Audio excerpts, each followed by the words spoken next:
Hello everyone.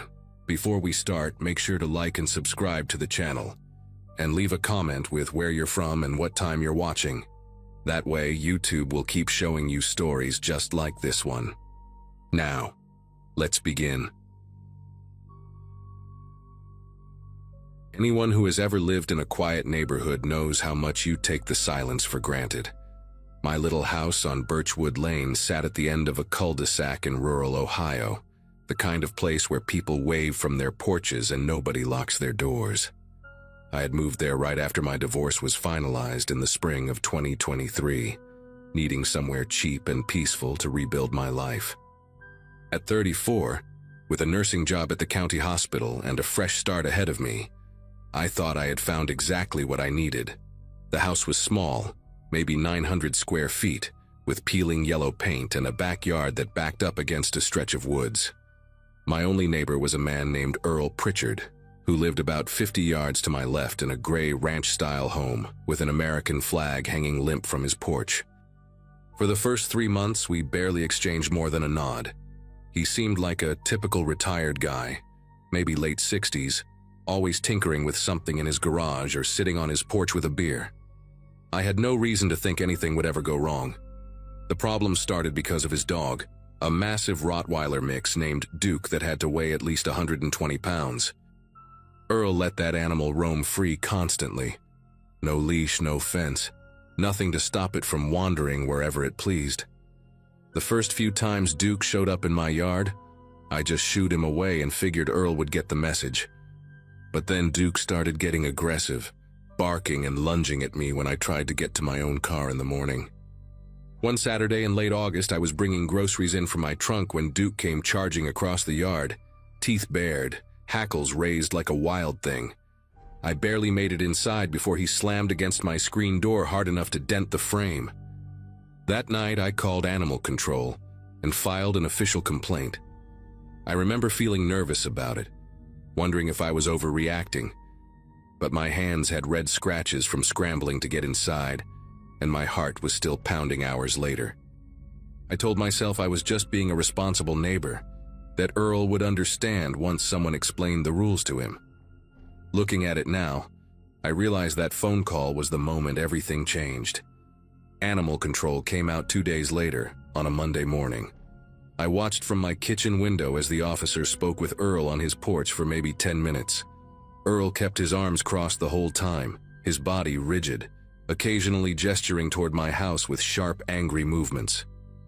When the officer left, Earl stood there staring at my window for a long moment before going back inside. I told myself it was fine, that he was just annoyed and would get over it. That night, Duke was finally on a chain in Earl's backyard, and I actually felt relieved, like the whole situation had been resolved with minimal drama. I went to bed early, exhausted from a double shift, and slept better than I had in weeks. The next morning, I woke up around 6 to get ready for work, made my coffee, and stepped out onto my front porch to check the weather like I always did. That was when I saw it. Sitting perfectly centered on top of my wooden fence post, right where my property met the road, was a small cardboard box. It was old and weathered, the kind you might find in someone's garage, and it was open at the top. Even from 20 feet away, I could see the dull brass glint of what was inside. I walked over slowly, my bare feet cold against the dewy grass, and when I got close enough to look inside, my breath caught in my throat. The box was filled with loose ammunition, maybe 40 or 50 rounds of what looked like shotgun shells mixed with smaller caliber bullets, all jumbled together like someone had dumped them from a drawer. There was no note, no explanation, nothing to indicate where it came from or why it was there. But I knew. I stood there in my pajamas, the morning bird singing like nothing was wrong, and I felt this cold knot form in my chest that would not go away for months. I took pictures with my phone, my fingers clumsy and stiff, then brought the box inside and set it on my kitchen counter. Part of me wanted to believe it was some kind of mistake, that maybe a hunter had left it there by accident or some teenagers were playing a prank. But the placement was too deliberate, too precise, right at the entrance to my property where I would absolutely see it first thing. I called in sick to work that day, something I almost never do, and spent the morning sitting at my kitchen table trying to decide what to do. By noon, I had convinced myself I was being paranoid. By evening, I knew I was not. I was watering the small patch of tomatoes I had planted near my back porch, trying to force some normalcy into my day, when I heard Earl's screen door slam shut. I looked up and saw him walking toward the fence line that separated our properties, moving with this slow, deliberate pace that made my stomach tighten. He stopped about 10 feet away from me, close enough that I could see the gray stubble on his jaw and the deep lines around his pale blue eyes. For a moment, neither of us said anything. Then he smiled, but it was the kind of smile that had no warmth in it whatsoever, just a slight pulling back of his lips that showed his yellowed teeth. His voice was calm, almost friendly, when he finally spoke. He said that he hoped I was settling in okay, that it was important for neighbors to look out for each other in a place this remote. Then he tilted his head slightly like he was studying me, and added that accidents happen when people stir up trouble, that it was real easy for things to go wrong when folks stuck their noses where they did not belong. He said it casually, the way you might comment on the weather, and then he just turned around and walked back to his house without waiting for me to respond. I stood there with the garden hose still running, water pooling around my feet, unable to move or think clearly for what felt like several minutes. That night, I barely slept. Every creak of the house, every rustle of wind against the windows made me sit up in bed with my heart hammering against my ribs. Around 2 in the morning, I heard something that pulled me fully awake, a rhythmic banging sound coming from somewhere outside. At first, I thought it might be a shutter or a loose piece of siding, but the rhythm was too steady, too intentional. I crept to my bedroom window and peered through the curtains, and what I saw made me press my hand over my mouth to keep from making a sound. Earl was in his backyard, illuminated by the glow of a work light he had set up on a ladder. He was hammering something onto a tall wooden post, working methodically despite the late hour. I watched him for maybe 20 minutes trying to understand what he was doing, until he finally stepped back, and I saw it clearly. He had installed a massive floodlight on that post, the industrial kind you see at construction sites, and it was angled directly at my house. Specifically, it was pointed straight at my bedroom window.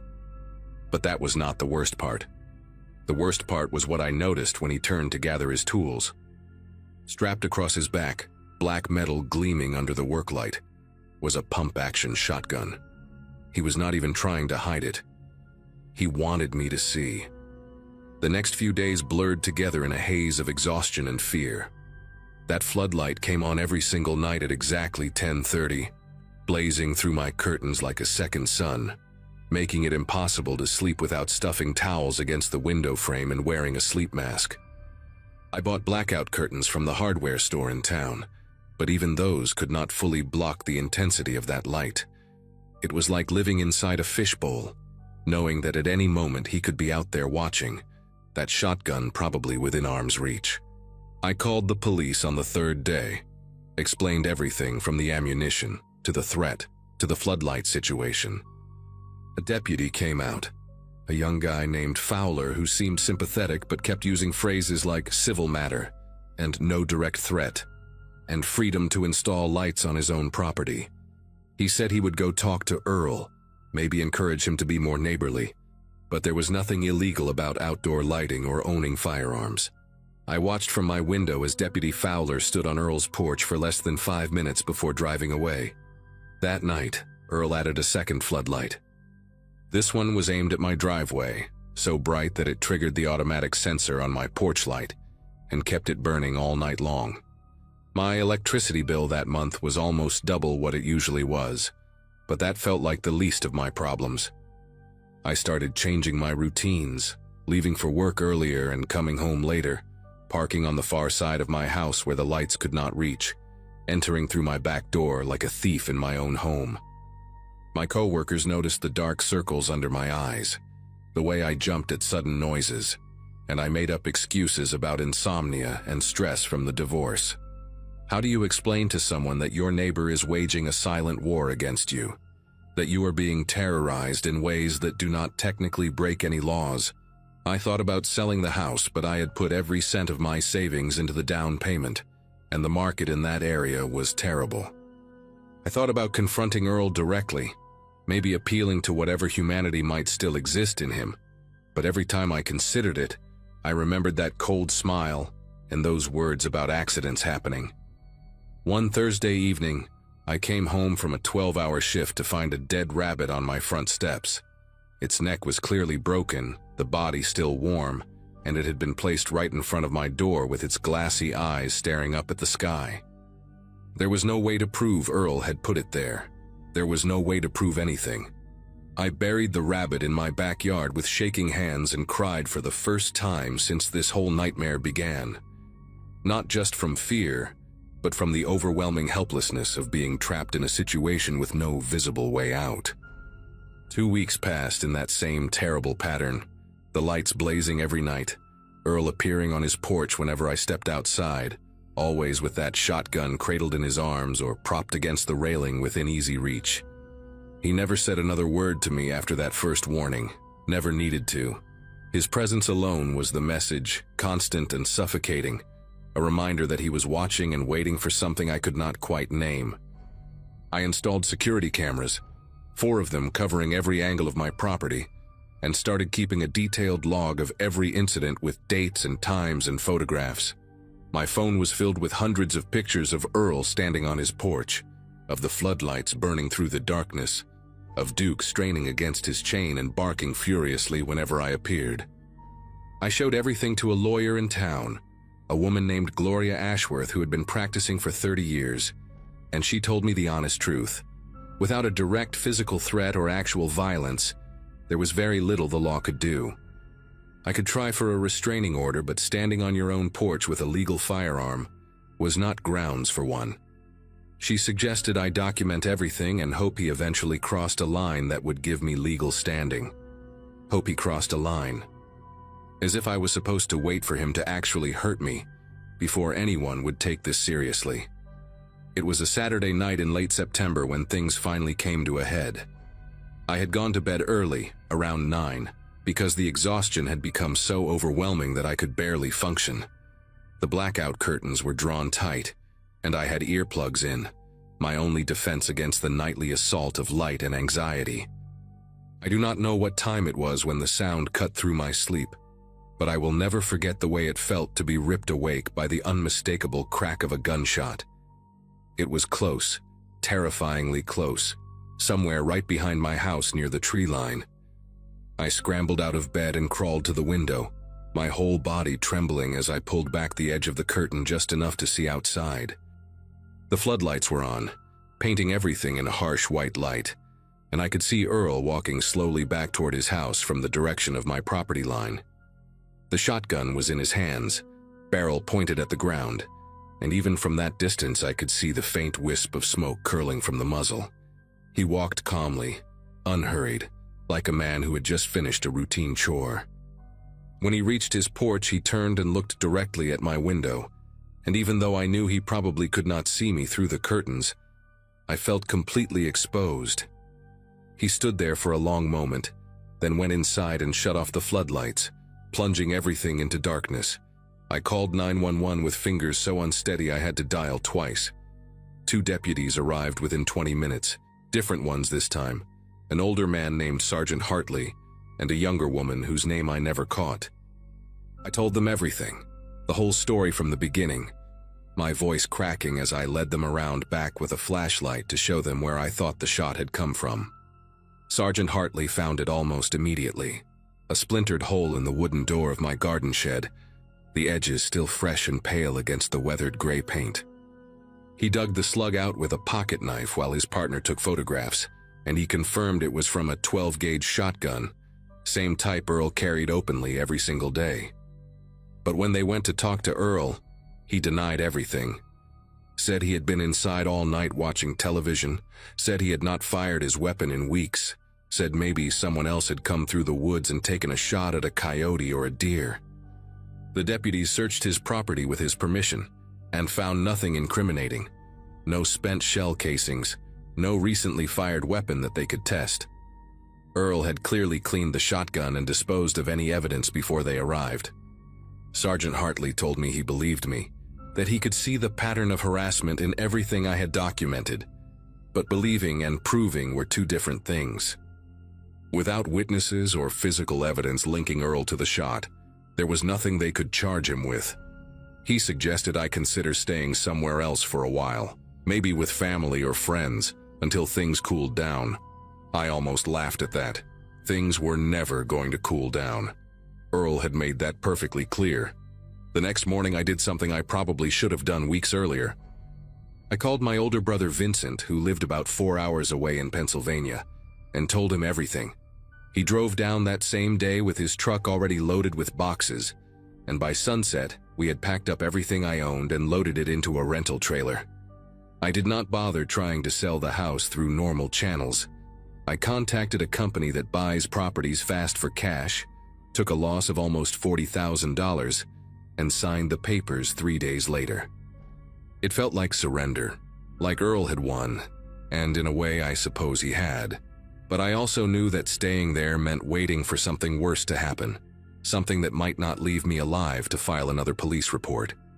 The last time I saw Earl Pritchard, he was standing on his porch with that shotgun resting against his shoulder, watching Vincent and me load the final boxes into the truck. He did not say a word, did not wave or smile or make any gesture at all. He just watched with those pale blue eyes, his face completely blank, as I climbed into the passenger seat and we pulled away from Birchwood Lane for the last time. I moved in with Vincent and his wife temporarily, found a new nursing job 2 months later, and eventually bought a small condo in a busy suburb, where my neighbors are separated by walls and I can hear the comforting sounds of traffic at night. I still check the locks 3 times before bed. I still flinch at loud noises.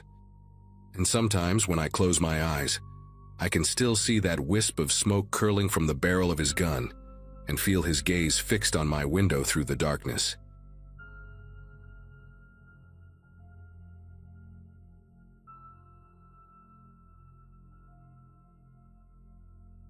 Buying my first house felt like crossing some invisible finish line that everyone kept talking about. Most of my co-workers at the insurance company had already done it, and after 6 years as a claims adjuster in Northern Ohio, I finally had enough saved for a down payment. The place was nothing fancy, a small 2-bedroom on Ridgemont Drive with a detached garage and a yard that needed serious attention. But it was mine. The neighborhood seemed quiet enough when I visited during the day. Older homes, mature trees, the kind of street where people still waved from their porches.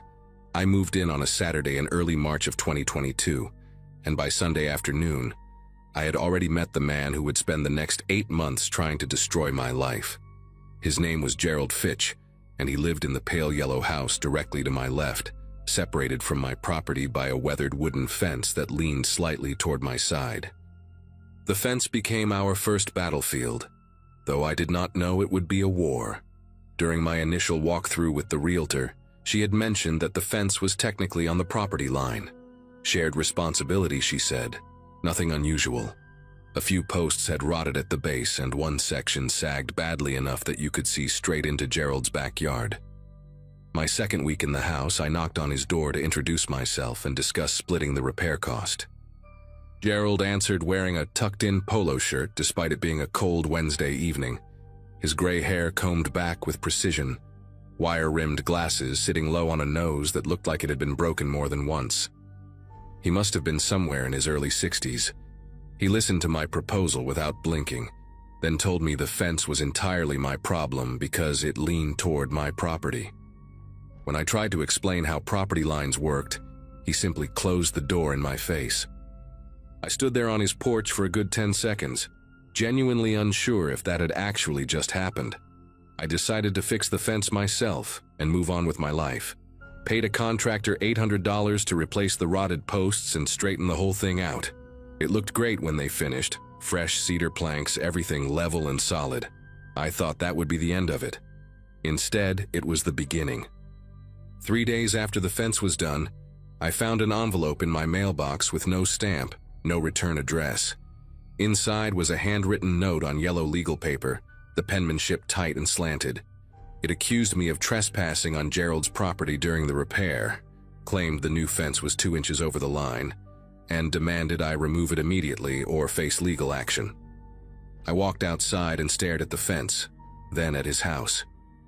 His blinds moved slightly and I knew he was watching. That night I heard something that would become painfully familiar over the coming months. A slow, deliberate knocking on my front door at exactly 11:45. When I opened the door, nobody was there. Just the empty porch and the sound of crickets. I checked the sides of the house, walked halfway down the driveway, saw nothing. Went back inside and tried to convince myself it was kids messing around. But the next night, same time, same knock. 3 heavy thuds against the wood, spaced about 2 seconds apart. This time I moved faster, yanked the door open while the sound was still echoing. The porch light showed me an empty concrete slab and my own car parked in the driveway. I looked toward Gerald's house and noticed his garage door was slightly open, maybe 6 inches off the ground, though it had been fully closed when I came home from work. I stood there watching it, waiting for movement, my heart beating in my throat.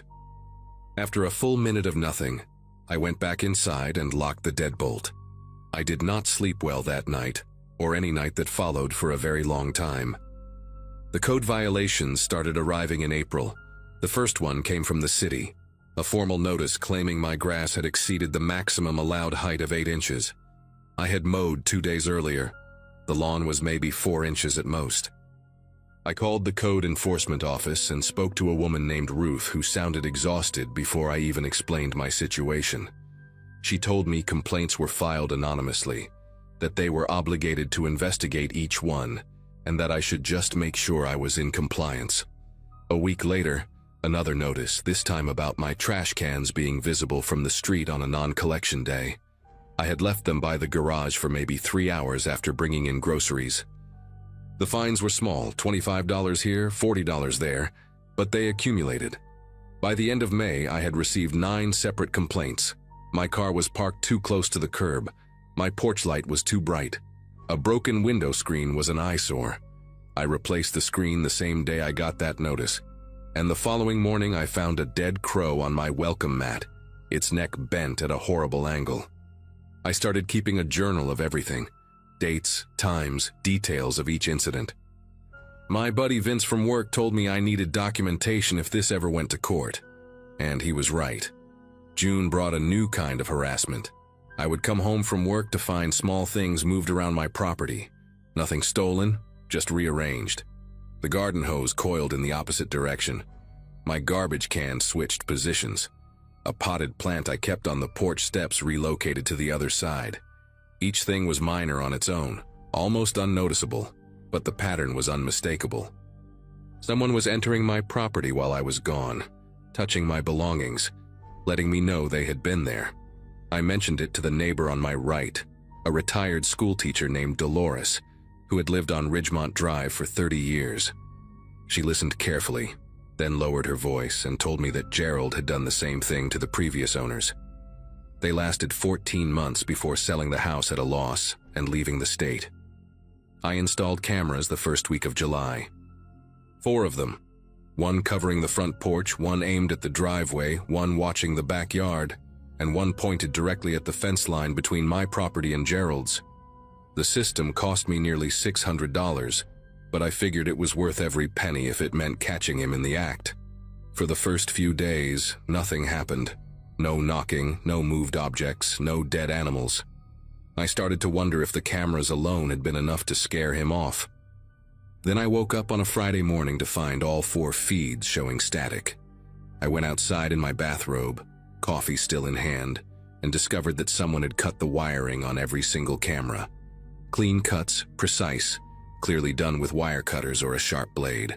The cables ran along the exterior walls of my house, tucked against the siding, and whoever did this had taken their time. They had climbed onto my roof to reach the backyard camera. I called the police and filed a report. The officer who showed up was polite but uninterested. He wrote down what I told him, glanced at Gerald's house once, then explained that without footage of the actual vandalism, There was nothing they could do. That same weekend, I found the first nail behind my tire. It was a 3-inch framing nail, the kind you buy in bulk at hardware stores, positioned perfectly behind my rear driver's side wheel. If I had backed out without looking, it would have punctured the tire within seconds. I photographed it, added it to my journal, and started checking my car every morning before work. Over the next 3 weeks, I found 7 more nails in various spots around my vehicle. Behind tires, under the car, once balanced on top of my windshield wiper like a message. I bought a cheap dash cam that recorded to an internal memory card, hoping to catch something, but the angle only covered what was directly in front of the car. Meanwhile, the nighttime knocking returned. Always between 11:30 and midnight, always 3 slow thuds, always nobody there when I opened the door. I started sleeping with a baseball bat next to my bed. My appetite disappeared. I lost 12 pounds in 6 weeks and had to punch a new hole in my belt just to keep my pants up. The message appeared on a Monday in late August. I had taken the day off work to deal with some paperwork and spent most of the morning inside with the blinds closed, trying to ignore the fact that I could feel Gerald watching my house from his windows. Around 2 in the afternoon, I went out to check the mail and decided to walk along the fence line to see if there was any new damage. That was when I saw it. Carved into the wood on my side of the fence, directly facing my bedroom window, were 4 words that stopped me cold. Move or bleed.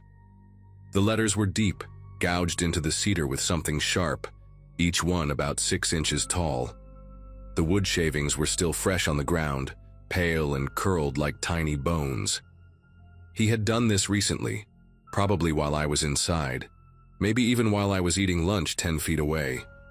I took pictures from every angle, my hands trembling so badly that half the shots came out blurred. Then I called the police again and waited 45 minutes for a cruiser to show up. The officer this time was different from the first one. Younger, with a shaved head and a bored expression that never changed no matter what I showed him. He looked at the carving, took a few notes, and asked if I had any proof that my neighbor had done it. I explained the history, the complaints, the cameras, the nails, all of it. He nodded slowly and said this sounded like a civil dispute, that I should consider talking to a lawyer about a restraining order. When I pointed out that the message was clearly a threat, he shrugged and said it could be interpreted different ways. Maybe it was a warning about something else entirely. Maybe someone was playing a prank. I asked him what possible interpretation of move or bleed was not threatening, and he just told me to call if anything else happened. I watched him drive away and felt something shift inside me. The police were not going to help. The city did not care. I was completely alone in this, and Gerald knew it.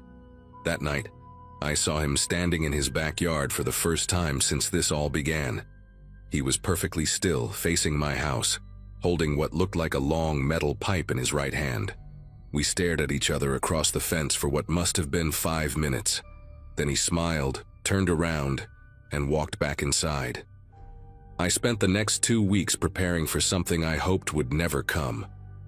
Bought new cameras, this time wireless ones that uploaded directly to a cloud server. No wires to cut.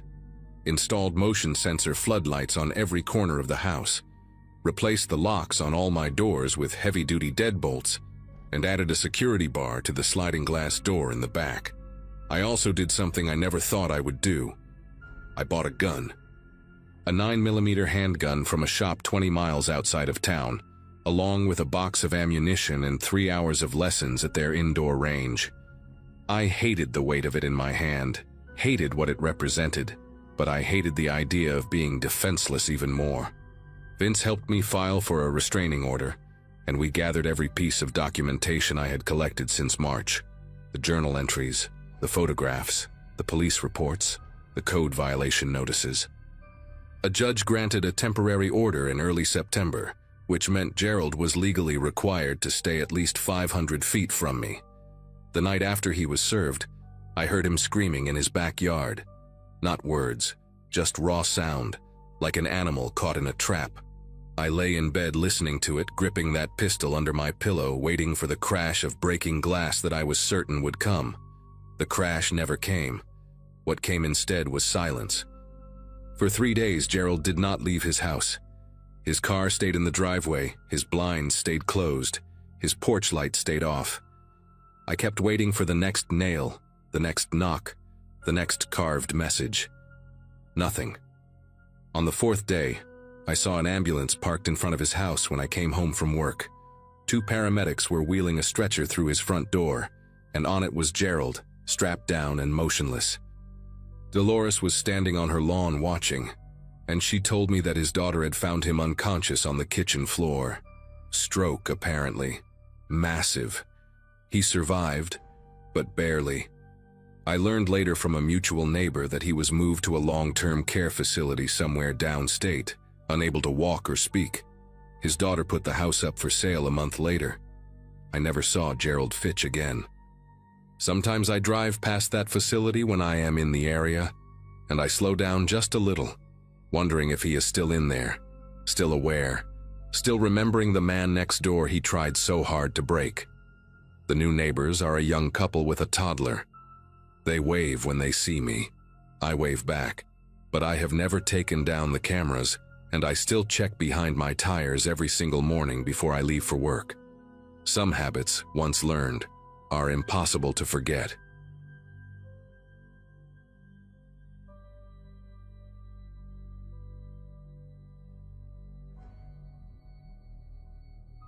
Nobody warns you about the smell of old apartment buildings until you are already signing the lease. That was my situation in early March of 2023, standing in the cramped office of the Belmont Gardens complex in Columbus, Ohio, handing over my deposit check to a woman named Faye, who had inch-long acrylic nails painted with tiny American flags. I had just turned 26 the week before, celebrating alone with a cupcake from the grocery store, because everyone I knew still lived back in Michigan, and I had taken this accounting job specifically to get away from my ex-fiancé and his new girlfriend. The apartment was Unit 4C on the top floor of a 5-story building constructed sometime in the 1960s, with those textured ceilings that look like popcorn and radiators that clang like someone is trapped inside them. Faye told me the place had good bones, whatever that means, and that most tenants stayed for years. She also mentioned the man in 4B had been there the longest, almost a decade, and kept to himself, which she framed as a positive. I remember thinking that sounded perfect because the last thing I needed was a chatty neighbor asking about my life when I was still trying to figure out what my life even was anymore. His name was Gregory Vance, and I met him exactly once during my first 2 weeks in the building. It was a Sunday morning around 7, and I was dragging my laundry basket down to the basement machines when he came out of 4B carrying 2 large black garbage bags that looked heavy enough to make his shoulders strain. He was maybe 50, with a narrow face and deep-set eyes that reminded me of a bird, something predatory like a hawk or a falcon. His hair was cropped short, military style, and he wore latex gloves, which I thought was odd for taking out trash. I said good morning, and he responded with a sound that was not quite a word, more like an acknowledgement that I existed, before heading toward the back stairwell that led to the parking lot. What stuck with me was not his unfriendliness, plenty of people are not morning people, but the smell that followed him down the hallway. It was sharp and chemical, like industrial cleaning solution, but underneath it was something else, something rotten that the chemicals were trying to mask. I told myself he probably had a cat that had an accident, or maybe he was cleaning out old food from his fridge. Normal explanations for abnormal smells, the kind of logic you use when you do not want to think too hard about your neighbors. The smell became a constant presence over the following weeks, drifting through the heating vent that connected our 2 units. My bedroom shared a wall with what I assumed was his living room, and the vent sat low near the baseboard, a rectangular metal grate that had been painted over so many times the screws were practically sealed shut. Some nights the odor was barely noticeable, just a faint whiff of bleach when the heat kicked on. Other nights it was so strong I had to sleep with my window cracked open, even when the temperature dropped into the 30s. I bought 3 different air fresheners, lavender, vanilla, something called Ocean Breeze that smelled nothing like any ocean I had ever visited, and lined them up on my dresser like soldiers defending against an invisible enemy. My coworker Jill suggested I complain to management, But I kept putting it off because I did not want to be that neighbor, the one who causes problems before she has even been there a full month. Besides, Faye had made it clear during the lease signing that Gregory Vance was a model tenant who always paid on time and never caused issues. I figured whatever was happening in his apartment was his business, not mine. What I could not ignore was the noise. It started around the third week of March, always between 3 and 4 in the morning. A heavy dragging sound that came through the wall like someone was pulling furniture across the floor. The first time it woke me, I lay there in the dark with my heart pounding, trying to convince myself it was just the building settling, or maybe pipes expanding in the walls. But pipes do not drag. Pipes do not stop and stop again like something heavy is being repositioned. I would hear it for maybe 10 or 15 minutes, then silence, then the sound of his front door opening and closing. From my bedroom window I could see the parking lot below, and I started watching for him on those nights. This pale figure in dark clothes loading those same black garbage bags into the trunk of a beige sedan that looked like it had not been washed in years. He always drove away before dawn and came back empty-handed around 7, just as the early risers in the building were leaving for work. I told myself he was probably a night shift janitor, or maybe worked at a meat processing plant, something that would explain both the hours and the smell. I was very good at telling myself things back then, constructing explanations that let me go back to sleep. April came with warmer weather, and a building-wide notice taped to everyone's door announcing a plumbing inspection scheduled for the 15th. Apparently, there had been complaints about slow drains and low water pressure on the upper floors, and management was sending someone to check all the units. I remember feeling relieved because it meant someone official would be entering Gregory's apartment, someone who might notice if anything was wrong in there. The inspection was set for a Saturday, and I made sure to be home, finding excuses to linger in my kitchen with the door cracked open so I could hear what was happening in the hallway. The maintenance worker was a young guy named Danny, who looked barely out of high school, with a patchy beard and a toolbox that seemed too heavy for his skinny arms. He started on the first floor and worked his way up, knocking on doors and spending maybe 15 minutes in each unit. When he got to the 4th floor around 2 in the afternoon, I watched through my peephole as he knocked on 4B. Gregory answered after a long pause, and I could only see a sliver of his face through the gap, but something about his posture looked tense, coiled, like an animal that does not want to let a stranger into its territory. Danny was inside 4B for almost 40 minutes, way longer than any other unit. I pretended to wash dishes, then pretended to organize my pantry, all while straining to hear anything through the wall. There were muffled voices, the clang of pipes being tested, and then silence for a stretch that felt endless. When Danny finally emerged, his face had changed. The casual boredom he had carried from unit to unit was gone, replaced by something tight around his eyes and mouth, like he was working hard to keep his expression neutral. He knocked on my door next, and when I let him in, his hands were not quite steady as he checked my bathroom sink and shower drain. I asked him if everything was okay, trying to sound casual, and he gave me this look that I still think about sometimes.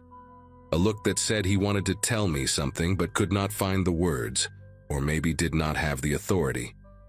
What he actually said was that the building had some older pipes that needed attention, nothing urgent. But as he was packing up his tools, he muttered something under his breath that I almost missed. He said, "That guy next door, his drain, there was something in it." I asked him what he meant, and he just shook his head and said it was probably nothing, probably just rust or old residue. But the way he said probably made it sound like he did not believe it himself. That night I could not sleep. I lay in bed staring at the ceiling, listening to every creak and groan of the old building, hyper-aware of the walls separating me from 4B. Around 1 in the morning, I heard Gregory's door open and close, followed by his footsteps heading toward the back stairwell. I got up and went to my window, pulling the curtain aside just enough to see the parking lot. There he was, same dark clothes, same hunched posture, loading not 1 but 3 garbage bags into his trunk. They looked heavier than usual, and he struggled with the last one, having to shift his grip twice before he could swing it into the car. I watched him drive away, his taillights disappearing down the street, and I stood there for a long time after he was gone, my bare feet cold on the hardwood floor. Something had shifted in my mind that day, some barrier between normal and not normal that I had been carefully maintaining. Danny's face when he came out of that apartment, the way his hands trembled when he checked my drains, the thing he almost told me but did not, all of it was circling in my head like water that would not go down. I went back to bed, but I did not close my eyes. I just waited for the sound of his car returning, which it did around 5:30, the engine cutting off in the pre-dawn quiet. The police showed up 3 days later, on a Tuesday morning when I was getting ready for work. I heard the knock on Gregory's door first, firm and official, the kind of knock that does not take no for an answer. I crept to my peephole and saw 2 officers in uniform, a man and a woman, standing in the hallway with their hands resting on their belts. Gregory opened his door only a few inches, and I could hear fragments of their conversation, words like complaints and disturbance, and just routine questions. His voice was calm, almost eerily so, like he had been expecting this and had rehearsed his answers. The officers did not seem satisfied, but they also did not push their way in, and after maybe 10 minutes they moved on to knock on my door. I opened it with what I hoped was a confused expression, the innocent neighbor who had no idea what was happening. The female officer, whose name tag read Nunez, asked if I had heard any strange noises coming from 4B, particularly at night. I hesitated for just a second too long, and I saw her eyes sharpen, catching that pause. I told her about the dragging sounds, about the odd hours Gregory kept, about the smell that came through my vent. She wrote everything down in a small notebook, her pen moving in quick strokes. And when she looked up at me, there was something in her expression that made my throat tight. She thanked me for my time and told me to call if I noticed anything else, handing me a card with her direct number. After they left, I stood in my doorway and watched them knock on 4A, then head downstairs to continue their rounds. Gregory's door stayed shut, but I could feel him in there, just on the other side of that thin wall, listening. I called in sick to work that day because there was no way I could concentrate on spreadsheets and budget reports with everything that was happening. Instead, I sat on my couch with the blinds half closed, watching the hallway through my peephole every time I heard footsteps. Gregory did not leave his apartment all morning. Around noon, I heard sounds coming through the wall, drawers opening and closing, the thump of objects being moved around, a rhythm that sounded frantic and purposeful at the same time. He was packing. I knew it with a certainty that sat heavy in my chest. The same way you know a storm is coming before you see the clouds. I thought about calling Officer Nunez, but I did not know what I would say. My neighbor is moving things around in his apartment? That was not a crime. That was not even suspicious. Not really. Not in a way I could put into words without sounding paranoid. So I just waited, my phone in my hand with her number pulled up on the screen, my thumb hovering over the call button like it was a trigger I was not ready to pull. The sounds continued for hours, and somewhere around 3 in the afternoon, I heard the unmistakable noise of a suitcase with wheels being rolled across a hardwood floor. He left at 4:17. I know the exact time because I was watching the clock on my microwave when I heard his door open. I rushed to my peephole and saw him standing in the hallway with a single black rolling suitcase and a duffel bag slung over his shoulder. He was wearing a baseball cap pulled low over his forehead, something I had never seen him wear before, like he was trying to hide his face. What made me hold my breath was the way he looked at my door before he turned toward the stairwell, a long, deliberate stare that seemed to last forever, even though it was probably only a few seconds. It was like he knew I was watching. Then he was gone, his footsteps echoing down the stairs, and a minute later I heard a car engine start in the parking lot. I ran to my window just in time to see his beige sedan pull out of its spot and turn onto the main road, heading north toward the highway. My heart was beating so hard I could feel it in my temples. I stood there for maybe 5 minutes, staring at the empty parking spot where his car had been, before I noticed something that made the air feel thin in my lungs. His apartment door, the door to 4B, was still slightly open, Not all the way, just an inch or two, like he had been in such a hurry that he forgot to pull it shut behind him, or like he did not care anymore whether it was locked. I told myself I was not going to go in there. I said it out loud, actually, standing in my kitchen with my back pressed against the refrigerator like it could somehow anchor me to sanity. This was a matter for the police, not for a 26-year-old accountant who had only lived in this building for 6 weeks. I should call Officer Nunez, report that Gregory had fled, let the professionals handle whatever was behind that door. That was the smart thing to do, the safe thing, the thing any reasonable person would do. But the door was right there, maybe 15 feet from my own, and it was open, and I had been smelling whatever was in that apartment for weeks now, waking up to dragging sounds at 3 in the morning, watching him load those heavy bags into his trunk, like a man with something to hide. I needed to know. The not knowing had been eating at me since the day I moved in, this constant low-grade anxiety that lived in the back of my skull, and now the answer was just a few steps away. I grabbed my phone, made sure it was charged, and walked to my door before I could talk myself out of it. The hallway was empty and silent, the late afternoon light filtering through the window at the end of the corridor, making everything look gold and somehow wrong. The smell hit me before I even pushed the door all the way open. It was the same chemical odor I had been breathing through my vent for weeks, but concentrated now, so thick it felt like a physical presence. Underneath it was something worse, something sweet and rotten that made my eyes water and my gag reflex kick in. I pulled my shirt up over my nose and stepped inside, my free hand already reaching for my phone to dial 911. The apartment was laid out exactly like mine, but mirrored, with the kitchen to my right and the living room straight ahead. It was almost completely empty, no furniture except for a folding chair and a small table against the far wall. The floors were bare, the walls were bare, and every surface had a strange sheen to it, like it had been wiped down recently with something industrial. But it was the coffee table that stopped me in my tracks, that made me forget how to breathe for a moment.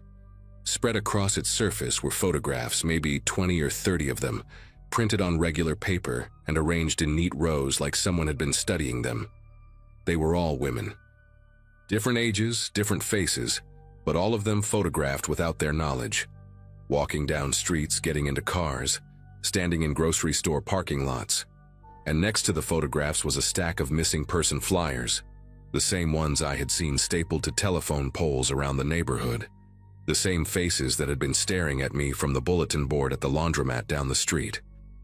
I do not remember dialing 911, but I must have, because suddenly there was a voice in my ear asking what my emergency was. I backed out of the apartment without touching anything else, my legs moving on autopilot while my brain tried to process what I had just seen. The operator kept me on the line, her voice calm and professional, asking me questions I could barely answer.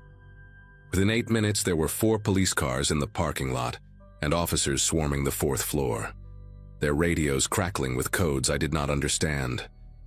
Officer Nunez arrived shortly after, and when she saw me sitting on the hallway floor with my back against my own door, she crouched down and put a hand on my shoulder without saying anything. The forensic team went into 4B wearing gloves and masks and full protective suits, and they were in there for hours, carrying out evidence bags and taking photographs of every surface.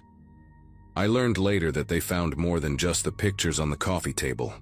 In the bathroom, behind a false panel under the sink, there were jewelry and personal items belonging to at least 7 different women, rings, watches, a locket with a photograph inside, a keychain with a small stuffed bear attached. The drain that Danny had inspected contained traces of human blood, enough to confirm that something terrible had happened in that apartment, probably more than once. Gregory Vance was arrested 4 days later at a motel outside of Indianapolis, about 3 hours from Columbus. The news coverage was relentless for weeks.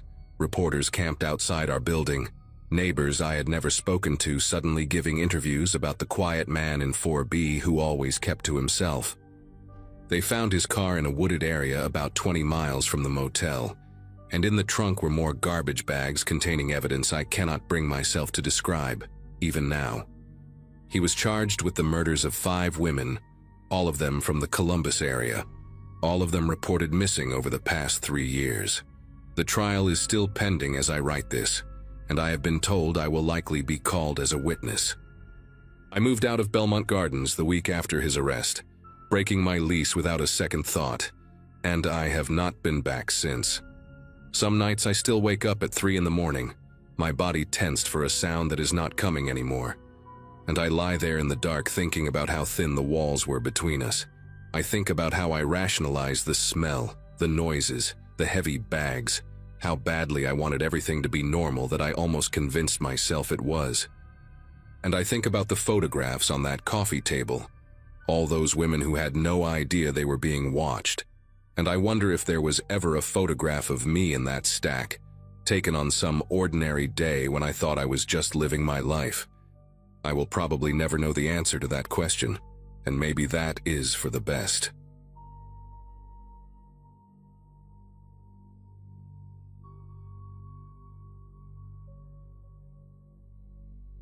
My girlfriend and I had been splitting rent for almost 5 years when she decided Portland was too rainy and too boring, and that some guy she met at a yoga retreat was neither of those things. So there I was, 10 years out of high school, signing a lease on a small 2-bedroom house in a quiet neighborhood outside of Charlotte, North Carolina. It was the kind of street where people waved from their driveways and left Christmas decorations up until February. The house itself was nothing special. Beige siding, a patchy front lawn, a creaky back porch. But it was mine. I remember pulling into the driveway that first Saturday morning in March of 2023, my Subaru packed with everything I owned, feeling that strange mix of freedom and loneliness that comes with starting over. The moving truck was supposed to arrive by noon, and I was already sweating through my shirt trying to haul boxes from my car when I heard someone call out from the yard next door. His name was Leonard Marsh, and he came jogging over before I even had a chance to set down the box I was carrying. He looked to be somewhere in his mid-50s, with thinning gray hair combed neatly to one side, and the kind of pale blue eyes that seemed just a little too focused when he looked at you. He was wearing khaki shorts and a tucked-in polo shirt despite the fact that it was barely 60 degrees outside. Leonard shook my hand firmly, maybe a beat too long, and told me how glad he was to finally have someone in the house. Said it had been empty for almost 8 months, and that empty houses attracted the wrong kind of attention. He offered to help me unload, and before I could politely decline, he was already grabbing a box from my trunk. I remember thinking he was just one of those overly friendly neighbor types, the kind who brings casseroles and knows everyone's business. He carried 3 boxes inside, commented on how the previous owner had left the place in decent shape, and told me to knock on his door if I ever needed anything. Anything at all, he said. He repeated that last part twice. The first few weeks went by without incident, and I started to settle into a routine. I worked as a software tester for a company downtown, which meant leaving around 7:30 in the morning and getting back around 6 most evenings. Leonard seemed to have a sixth sense for when I was coming or going. Every single time I pulled into the driveway, he would appear, sometimes from his garage, sometimes from his front porch, sometimes just walking down his lawn like he had been waiting there. He always had something to say, how the mailman had left a package by my side gate, how he noticed my kitchen light was on all night, how the lawn service had come by but I might want to talk to them about the edging near the fence. I thanked him each time, smiled politely, and hurried inside. My buddy Cole, who I had known since college, came over one Friday night to watch basketball, and when I mentioned Leonard, Cole just laughed and said I had won the lottery. A neighbor who actually paid attention was rare these days. I wanted to believe that. I really did. It was maybe 3 weeks after I moved in when the small things started adding up. I came home one Wednesday to find an Amazon package sitting on my kitchen counter instead of on the front porch where it should have been. I stood there staring at it for a good minute, trying to remember if I had left the door unlocked, if maybe the delivery driver had some special instruction I forgot about. Then my phone buzzed with a text from Leonard. Saw the delivery guy leave your package outside, didn't want it to get stolen, so I brought it in for you. Hope that's okay. I had never given Leonard a key. I had never told him he could enter my house. I typed back a quick thanks, but my fingers hovered over the keyboard for a long time before I hit send. That night, I walked through every room, checking the windows, checking the back door, trying to find any sign of how he had gotten in. Everything was locked. Everything was exactly as I had left it, except for that box sitting on my counter like it belonged there. I told myself I was overreacting. Maybe the previous tenant had given him a spare key and he just never mentioned it. Maybe he had a locksmith friend, or knew some trick with old doorknobs. I even called my landlord, a woman named Georgina, who lived 2 hours away in Raleigh, and asked if she had ever given a key to anyone in the neighborhood. She said no, sounded confused by the question, and reminded me that the locks had been changed before I moved in. That should have made me feel better. It did not. The following Saturday, Leonard knocked on my door around noon holding a casserole dish covered in aluminum foil. He said his wife Patty had made too much lasagna and thought I might want some since I was living alone and probably not eating right. I took the dish and thanked him, and he just stood there in my doorway, leaning slightly to the left like he was trying to see past me into the living room. He asked if I had finished unpacking yet, if I had set up the spare bedroom, if I was thinking about getting a dog for company. Each question felt like a probe, like he was fishing for information. I answered vaguely and said I had to get back to cleaning, and he nodded slowly before turning to leave. Right before he stepped off the porch, he looked back and said, "You know, your living room would look a lot less empty if you moved that TV stand to the wall by the window. Better light that way." I had not invited Leonard inside since moving day. I had not shown him the living room. I had not discussed furniture placement or where I kept my television. Yet he described the exact layout of my space like he had been standing in it recently, like he had walked through and taken notes. I closed the door and locked it, then stood with my back against it, heart pounding in my ears. The lasagna sat on the counter untouched. I threw it away that night, dish and all, and felt guilty about it for reasons I could not explain. The next morning, I went to the hardware store and bought a chain lock for the front door and a sliding bolt for the back. The guy at the register asked if I was having trouble with break-ins, and I just shrugged and said I wanted to be careful. When I got home, Leonard was in his front yard trimming hedges that did not need trimming, and he watched me carry the bag inside without saying a word. His expression was neutral, almost pleasant, but his eyes tracked me the entire way from my car to my door. That night, I slept with the bedroom door locked for the first time since I was a kid afraid of monsters. Only now, the monster lived 30 feet away and knew exactly what was inside my house. 2 days passed without any contact from Leonard, and I started to wonder if maybe I had imagined the whole thing, if the stress of the move and the breakup had turned me paranoid. Then I came home on a Thursday evening and found my front door cracked open about 2 inches. I stood on the porch for a long moment, keys still in my hand, listening for any sound from inside. Nothing. Just the hum of the refrigerator and the distant bark of a dog somewhere down the street. I pushed the door open slowly and stepped inside, checking every room, every closet, every shadow. The house was empty. Nothing was missing, nothing was disturbed, but the chain lock I had installed, the one I had fastened that very morning, was hanging loose, the screws pulled clean out of the frame like someone had yanked it with force. I called Cole and asked him to come over, and he sat with me while I filed a police report. The officer who showed up was a young guy named Reeves, polite but clearly skeptical. He walked through the house, checked the back door, looked at the damaged chain lock, and asked if I had any enemies or ex-girlfriends who might want to mess with me. I told him about Leonard, about the packages, about the comments on my furniture. He wrote it all down but said there was not much he could do without evidence of a crime. "Sounds like you just have a nosy neighbor," he said on his way out. "Might want to get a camera." So I got a camera. I ordered one of those indoor security cameras that connects to your phone, the kind that sends you alerts whenever it detects motion. I set it up in my living room, angled toward the front door, and tested it a dozen times to make sure the view was right.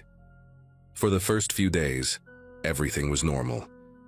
I would check the app during my lunch break and see an empty room, The same couch, the same TV stand, the same afternoon light filtering through the blinds. I started to relax a little. Maybe Officer Reeves was right. Maybe Leonard was just a lonely old man with boundary issues, and I was letting my imagination run wild. Then Friday came. I remember the exact moment because I was in a meeting at work, my phone buzzing in my pocket with a motion alert. I ignored it at first, figured it was just a shadow or a car passing by outside. But then another alert came, and another. I excused myself and stepped into the hallway, opening the app with a growing sense of dread. The camera feed showed my living room, just like always, except the lens was pointed straight down at the floor. Someone had turned it. Someone had been inside my house, seen the camera, and deliberately angled it away so it would not record them. The timestamp said 2:47 in the afternoon, right in the middle of the workday, right when Leonard knew I would be gone. I left work early that day, telling my manager I had a family emergency. When I pulled into my driveway, Leonard was sitting on his front porch in a wicker chair, a glass of iced tea in his hand, watching me like he had been expecting me. I did not wave. I did not acknowledge him. I went straight inside and locked every door, then walked through the house looking for anything out of place. The camera was exactly as the app had shown, tilted down, pointing at nothing but hardwood floor. But this time, there was something else.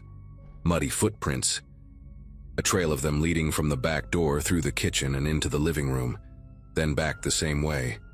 The mud was still damp, reddish-brown, the kind of clay soil you find in backyards around here after a good rain. It had rained the night before. I followed the prints to the back door and saw that the sliding bolt I had installed was still in place, still locked from the inside. But the window next to it, the small one above the sink that I never thought to secure, was open about 4 inches, just wide enough for someone to reach through and unlock the door from inside. I stood there staring at that window, at those footprints, and felt something cold settle into my chest. He had found another way in. No matter what I did, he kept finding another way in. That night, around 9 o'clock, my phone buzzed with a text from an unknown number. I opened it and felt the air leave my lungs. "Are you traveling again this weekend? Just want to make sure your place stays safe." It was Leonard. I had never given him my phone number. I had never told him I traveled, because I did not. I had not left town since moving in. But he knew my schedule. He knew when I was home and when I was not. He knew the layout of my house, the contents of my cabinets, the angle of my camera. I scrolled up to see if there were any previous messages, but the thread was empty except for that single text, sitting there like a threat wrapped in neighborly concern. I did not respond. I sat on my couch in the dark, every light in the house turned off, watching through the blinds as Leonard's porch light glowed across the yard. Around 11, I saw his silhouette pass by his front window. He paused there for a moment, and even though I could not see his face, I knew he was looking at my house. I knew he could see that my lights were off, that my car was in the driveway, that I was home and awake and terrified. The silhouette moved away, and his house went dark. I did not sleep that night. I sat in my living room with a kitchen knife on the cushion beside me, waiting for a sound that never came. The next morning, I made a decision. I was not going to wait for something worse to happen. I called Georgina and told her I needed to break the lease, that there was a situation with a neighbor that made me feel unsafe. She was understanding, said she had dealt with difficult tenant situations before, and agreed to let me out without penalty, as long as I gave her 2 weeks to find a replacement. Then I called Cole and asked if I could crash on his couch until I found a new place. He said yes without hesitation, and by noon I was packing everything I owned into boxes for the second time in 2 months. I worked fast, throwing clothes into garbage bags, wrapping dishes in newspaper, dismantling furniture I had only just assembled. Every few minutes I glanced out the window, expecting to see Leonard watching from his yard, but his house was quiet. His car was gone from the driveway. I did not know where he was, and that scared me almost as much as knowing. By 4 o'clock, My Subaru was loaded to the roof and a rental trailer was hitched to the back. I did one last walkthrough of the empty house, checking every room, every closet, every window. The place looked exactly as it had when I first arrived. Bare walls, dusty floors, afternoon light slanting through the blinds. I locked the front door, slid the key through the mail slot, and turned to leave. Leonard was standing at the edge of my driveway. I do not know how long he had been there. He was wearing the same khaki shorts and tucked-in polo shirt from the day we met, his hands clasped in front of him like a funeral director. His pale blue eyes moved slowly from my face to the loaded car to the rental trailer, taking it all in. "Leaving so soon?" he asked, his voice soft and almost hurt, like a parent disappointed in a child. I did not answer. I walked past him, close enough to smell the faint scent of soap and something else underneath it, something stale and wrong. He did not move to stop me, did not reach out or block my path, but I felt his gaze on me the entire way to my car. As I opened the driver's door, he spoke again. "You know, the last tenant left in a hurry too. And the one before that." He smiled then, a small, satisfied expression that did not reach his eyes. "But someone always comes back. Someone always moves in." I got in my car, started the engine, and pulled out of that driveway without looking back. I watched him shrink in my rearview mirror until I turned the corner and he disappeared from sight. That was 8 months ago. I live on the other side of Charlotte now, in an apartment complex with security cameras in the hallways and neighbors I have never spoken to. Sometimes late at night, I still think about that house on Waverly Court. I think about Leonard Marsh and his wife Patty and that casserole dish I threw away. I think about the muddy footprints and the tilted camera and the text message asking if I was traveling. And I wonder who lives there now, in that quiet little house with the beige siding and the creaky back porch. I wonder if Leonard has introduced himself yet. I wonder if he has offered to help.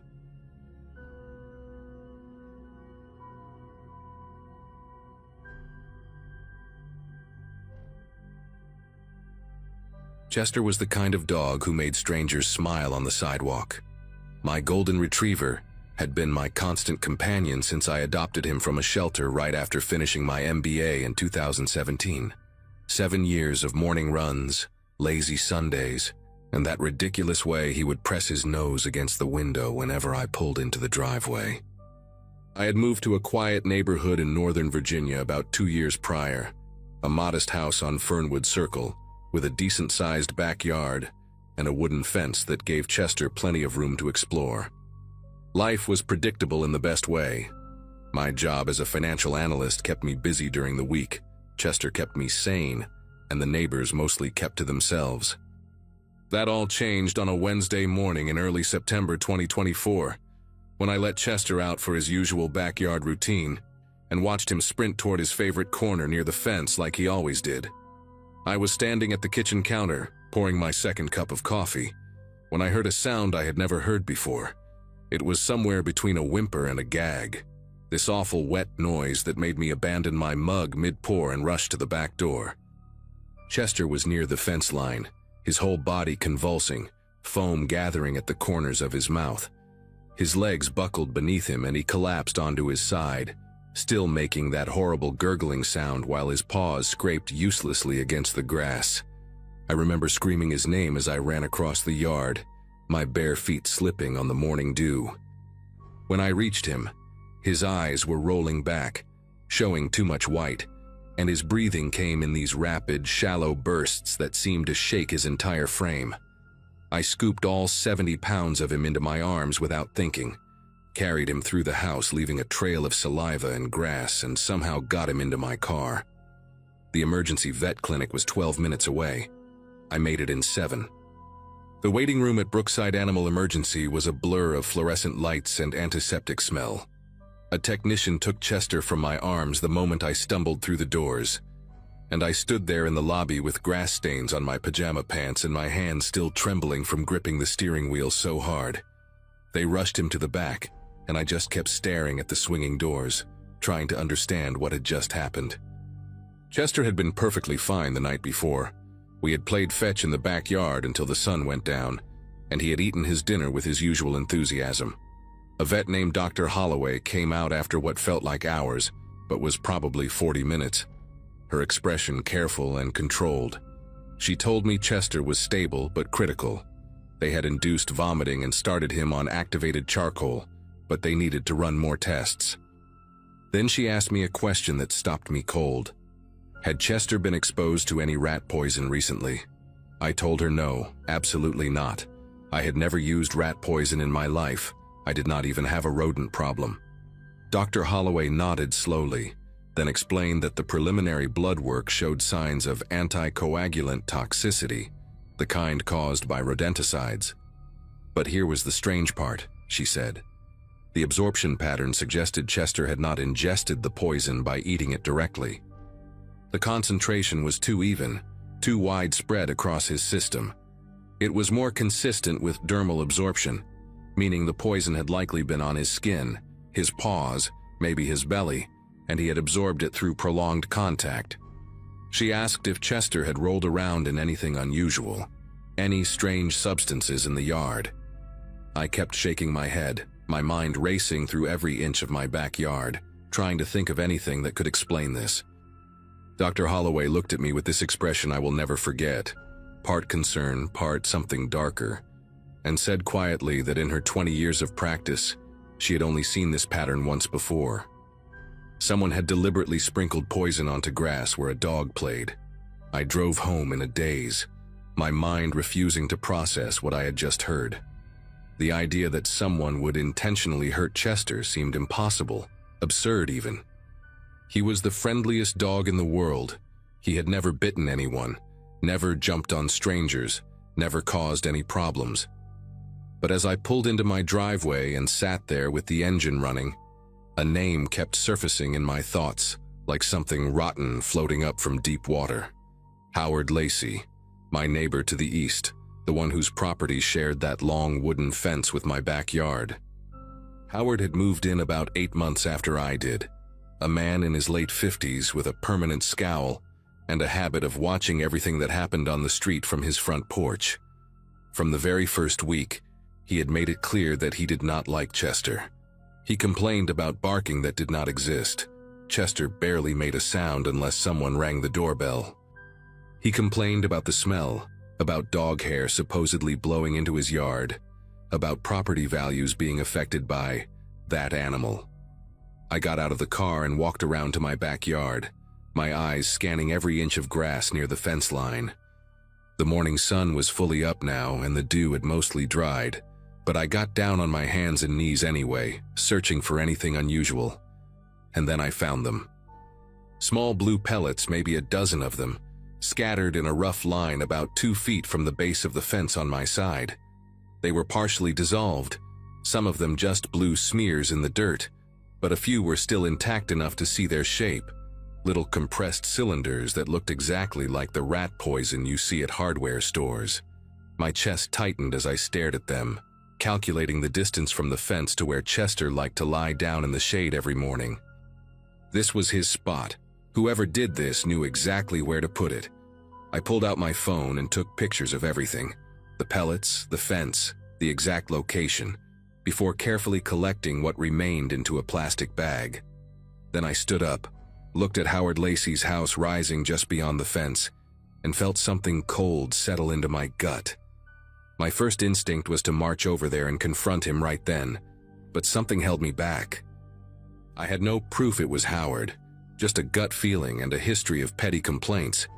If I accused him without evidence, he could deny everything, maybe even twist it around and make me look like the unstable neighbor harassing an innocent man.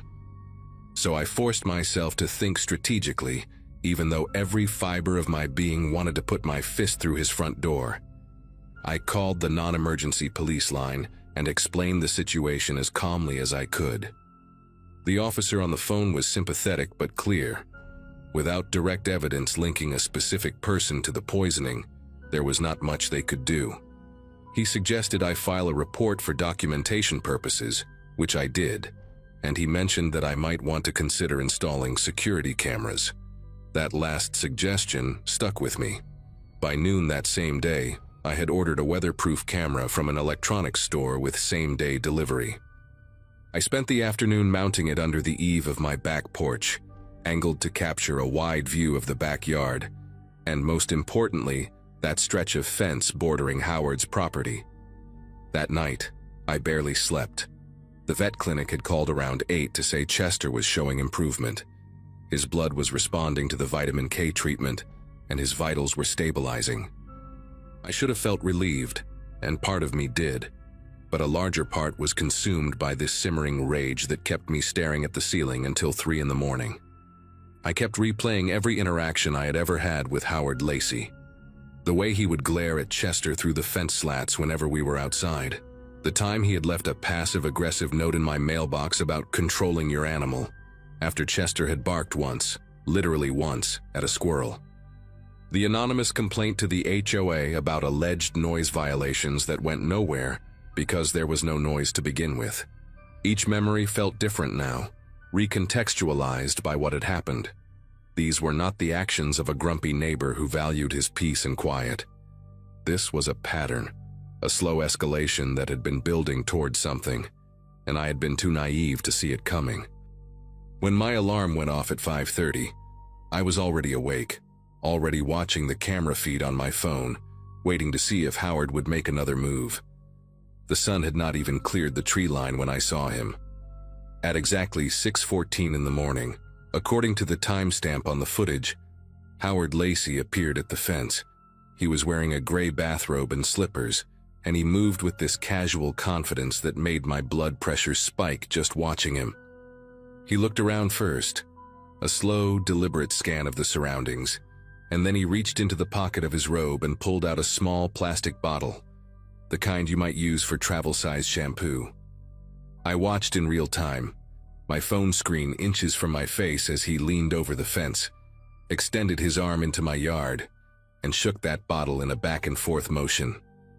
Blue powder drifted down onto my grass like some kind of toxic snowfall. The whole thing took maybe 15 seconds. Then he pocketed the bottle, adjusted his robe, and walked back toward his house like he had just finished watering his plants. I sat there in my bed, the phone trembling in my grip, watching him disappear around the corner of his house. I had him. After everything he had put Chester through, I finally had proof of exactly what this man was capable of doing. I saved the footage to 3 different places, my phone, my laptop, and a cloud drive, before I did anything else. Then I called the police, the real number this time, not the non-emergency line. I explained what I had captured on camera and asked them to send an officer immediately. A patrol car arrived within 20 minutes, and I showed the deputy the video on my laptop screen. His name was Deputy Ramos, a stocky guy in his 40s with a no-nonsense demeanor, and I watched his expression shift from professional neutrality to genuine disgust as the footage played. He asked me to send him a copy, which I did right there on the spot, and then he asked if I wanted to accompany him next door to confront the individual in question. Part of me wanted to say yes, wanted to see Howard's face when he realized he had been caught, but a cooler part of my brain told me to stay back and let the law handle it. So I watched from my front window as Deputy Ramos walked up Howard's driveway, knocked on the door, and waited. Howard answered in that same gray bathrobe, and even from a distance I could see his posture change the moment he spotted the patrol car parked at the curb. Deputy Ramos spoke with Howard for about 10 minutes on his front porch. I could not hear what was being said, but I could read body language well enough. Howard started out with his arms crossed, shaking his head, the picture of indignant denial. Then Ramos must have mentioned the video, because Howard's whole demeanor shifted. His shoulders dropped, his hands fell to his sides, and he took a half-step backward like he had been physically pushed. A few more exchanges, and then Ramos was pulling out handcuffs. I watched Howard Lacey get arrested right there on his own front porch, still wearing that gray bathrobe, still in his slippers. A second patrol car arrived, and they put him in the back seat while a female officer walked around to knock on my door. She introduced herself as Officer Tate and asked if I could come down to the station later that day to give a formal statement. I agreed immediately. Before she left, she told me something that stuck with me. When they searched Howard's garage, they found 3 more bottles of the same rodenticide, along with a handwritten list of neighborhood nuisances that included my address, Chester's name, and a detailed log of every time my dog had supposedly barked over the past 6 months. The dates were meticulous. The times were precise down to the minute. None of it was real. I picked Chester up from the vet clinic that afternoon. He was weak and tired, his golden fur dull and matted in places, but his tail still wagged when he saw me walk through the door. Dr. Holloway said he would need weeks of vitamin K supplements and regular blood tests to make sure his clotting factors returned to normal, but she expected a full recovery. I carried him to the car again, this time gently, and drove home with him curled up on a blanket in the back seat. When we pulled into the driveway, I just sat there for a moment looking at my house, looking at the fence that separated my yard from Howard's empty property. He had been charged with felony animal cruelty and criminal poisoning, and according to Officer Tate, he was looking at serious prison time given the premeditated nature of what he had done. His house went up for sale 2 months later. I never found out what happened to him after the trial. I made a conscious decision not to follow that story any further. What I do know is that Chester healed, slowly but completely. I installed 2 more cameras around the property and replaced that old wooden fence with a 6-foot privacy barrier that nobody could lean over. And every morning when I let Chester out into the backyard, I still watch him from the kitchen window until he comes back inside. Some habits you just never shake.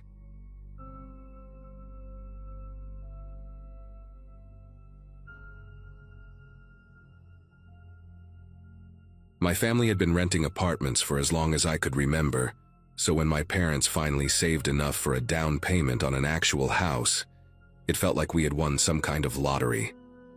I was 17 that summer, about to start my senior year, and the idea of having a backyard with a pool seemed almost unreal.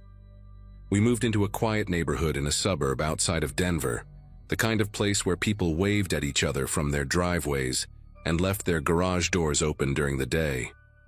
The house was a split level with beige siding and a wooden deck that wrapped around to the back, overlooking a decent-sized yard, with an above-ground pool the previous owners had left behind. My younger brother Caleb, who was 13 at the time, immediately claimed the basement bedroom, while I got the room upstairs with a window facing the backyard. Everything about those first few days felt perfect, like we had finally landed somewhere we could call home for good. Our neighbor to the right was a man named Howard Lessing, probably somewhere in his late 50s, with thinning gray hair and wire-rimmed glasses that made his eyes look slightly too large. He lived alone in a 2-story colonial that had clearly seen better days, the paint peeling near the gutters and the lawn always just a little too long. My dad met him the day we moved in, and he seemed friendly enough, helping us carry a few boxes from the truck and making small talk about the neighborhood. He mentioned that he was retired from some kind of government job, though he never specified what exactly he had done. What I remember most from that first meeting was how he kept glancing toward me while talking to my parents, quick little looks that lasted maybe a second too long. I told myself I was imagining things, that I was just being paranoid because he was a stranger, but something about the way he smiled at me, all teeth and no warmth in his eyes, made me want to go inside and lock the door behind me. The first week passed without incident, and I started to relax into our new life. I spent most of my days either unpacking boxes or floating in the pool, trying to squeeze every bit of summer out of the remaining weeks before school started. The weather that July was relentless, hitting triple digits almost every afternoon, so the pool became my refuge. I would lay out on a towel on the deck, put in my earbuds, and just let the sun bake away all the stress of moving. It was during one of those lazy afternoons that I first noticed Howard on his back deck. He was standing near the railing with a large camera, one of those professional-looking ones with a massive lens attached to the front. He seemed to be pointing it toward the trees at the edge of his property, adjusting the focus every few seconds. I figured he was one of those bird-watching types, maybe photographing cardinals or whatever else lived in suburban Colorado. I waved at him out of politeness, and he lowered the camera just long enough to wave back before returning to whatever he was shooting. Over the next several days, I started to notice a pattern. Every single time I went outside to swim or sunbathe, Howard would appear on his deck within 10 or 15 minutes, always with that same camera. At first, I thought it was just coincidence, that maybe he spent most of his day out there anyway, and I had never paid attention before. But then I started testing it. One afternoon, I went outside, stayed for 5 minutes, then went back in. I watched from my bedroom window, and sure enough, Howard came out onto his deck about 8 minutes after I had gone inside. He stood there for a moment, scanning the yard, then went back in when he saw I was not there.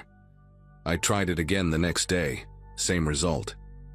My heart started beating faster every time I saw that sliding glass door open, every time I heard the distant click, click, click of his camera shutter. I wanted to believe he was just a lonely old man with a hobby, but the timing was too perfect, too deliberate to be anything innocent.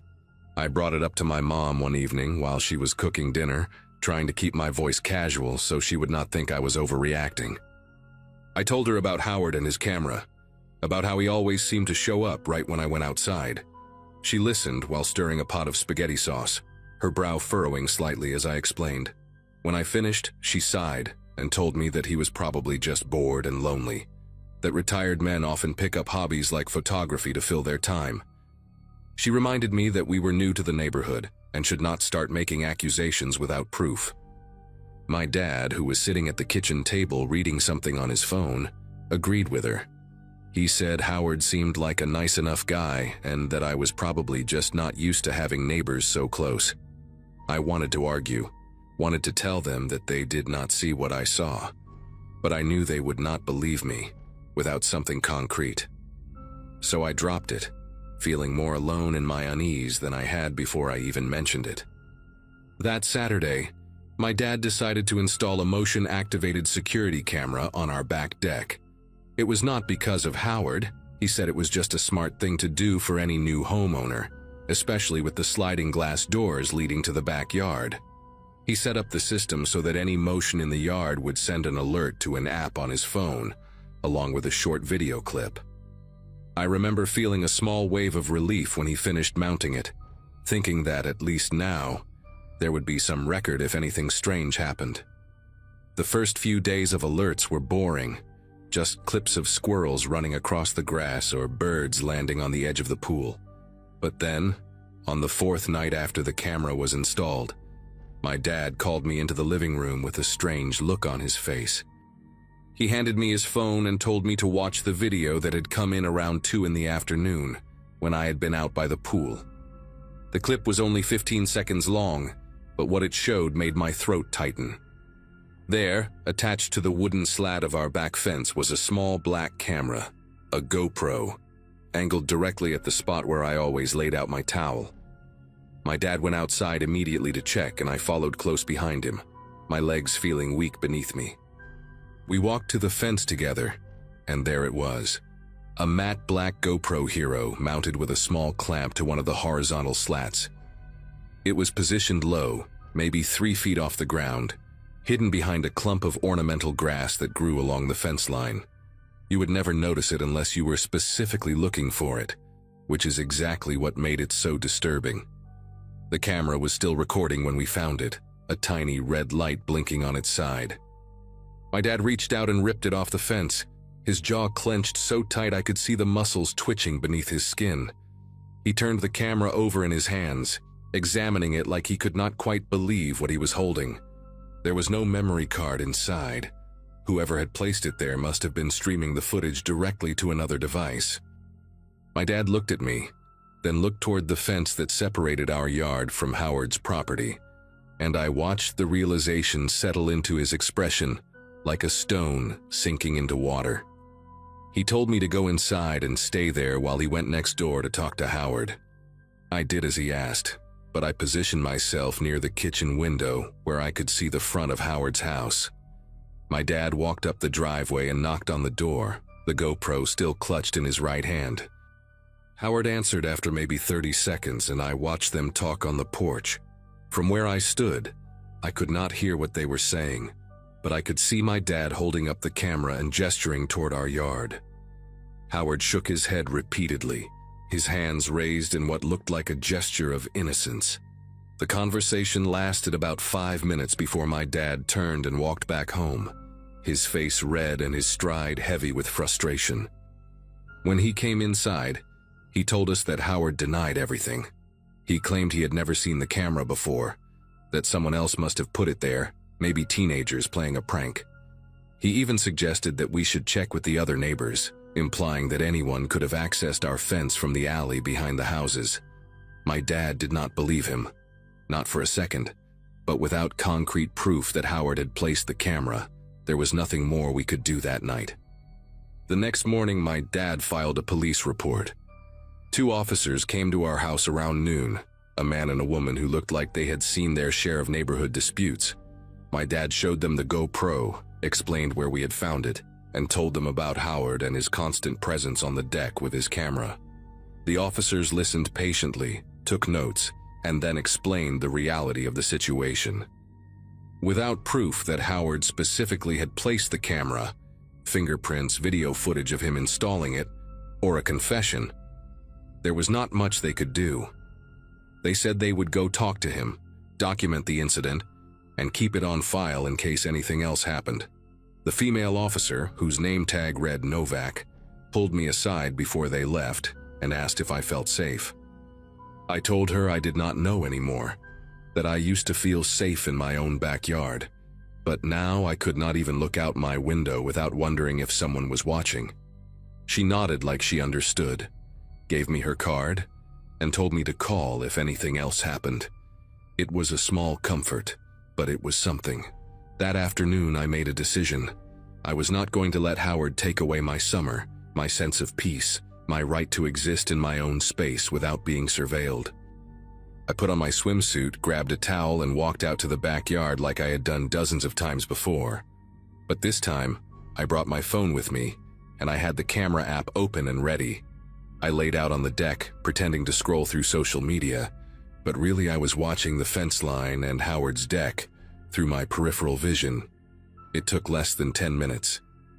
His sliding glass door opened with that familiar scrape of metal on metal, and there he was, camera in hand, positioning himself at his usual spot on the railing. I waited until he raised the camera to his eye, until I could see the long lens pointed directly at me, and then I stood up and aimed my phone right back at him. I started recording, making sure to capture his face, his camera, the angle of his lens. He noticed almost immediately. For a moment he just stood there, frozen, the camera still raised. Then he lowered it slowly, his expression unreadable from that distance, and he turned and walked back inside without a word. I sent that video to Officer Novak that same evening, along with a detailed timeline of every incident I could remember. She called me back the next day and told me she had shown the footage to her supervisor, who agreed that it established a clear pattern of behavior.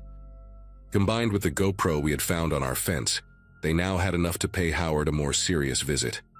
I do not know exactly what was said during that conversation, but I do know that 2 days later, a moving truck appeared in Howard's driveway. He did not look at our house once while the movers loaded his furniture, his boxes, his life into the back of that truck. My mom, who had finally come around to believing me after seeing the video, stood at the window and watched him leave with a grim satisfaction on her face. My dad had already consulted with a lawyer about a restraining order, but it turned out we did not need it. Howard was gone within a week, and we never saw him again. I later learned from a neighbor down the street that he had moved out of state entirely, though nobody seemed to know where. It has been almost 2 years since that summer, and I still think about it more often than I would like. I finished high school, started community college, and tried to move on with my life like nothing had happened. But sometimes when I am sitting in my backyard or walking to my car at night, I catch myself scanning the windows of nearby houses, looking for the glint of a lens or the shadow of a figure watching. I never found out what Howard did with the footage he collected, whether it existed on some hard drive somewhere or had been uploaded to corners of the internet I do not want to imagine. The police never recovered anything from his house, By the time they had enough to search, he was already gone. What stays with me most is not the fear itself, but the way it crept in so quietly, disguised as something harmless. A man with a camera, a hobby, a friendly wave across the fence. I learned that summer that the most dangerous people are not the ones who look dangerous. They are the ones who blend in, who smile at your parents, who make you doubt your own instincts until it is almost too late. I trust my gut now. I wish I had trusted it sooner.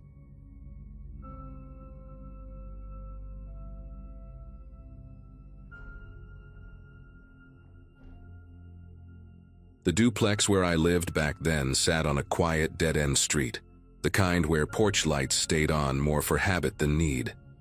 My place was small but comfortable, and my routine was predictable. Early mornings at work, evenings tinkering with small woodworking projects in the kitchen. The neighbor on the other side kept mostly to himself. I barely knew his name, only that he worked irregular hours and never seemed to have visitors.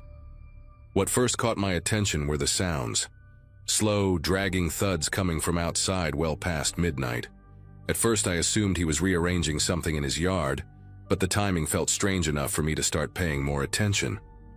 Over the next few weeks, those late-night noises returned like clockwork. Whenever I peered through my blinds, I'd catch glimpses of him hauling heavy contractor bags from his back door toward the fence. The bags sagged in a way that suggested something dense was inside, and he carried them with a stiff, purposeful grip. The way he moved reminded me of someone following a plan rather than dealing with random chores. One night I leaned closer to the window and noticed how he paused before every trip, scanning the yard as if checking for witnesses. Something about that careful routine stirred a quiet unease in me, the kind that settles in your chest and refuses to leave.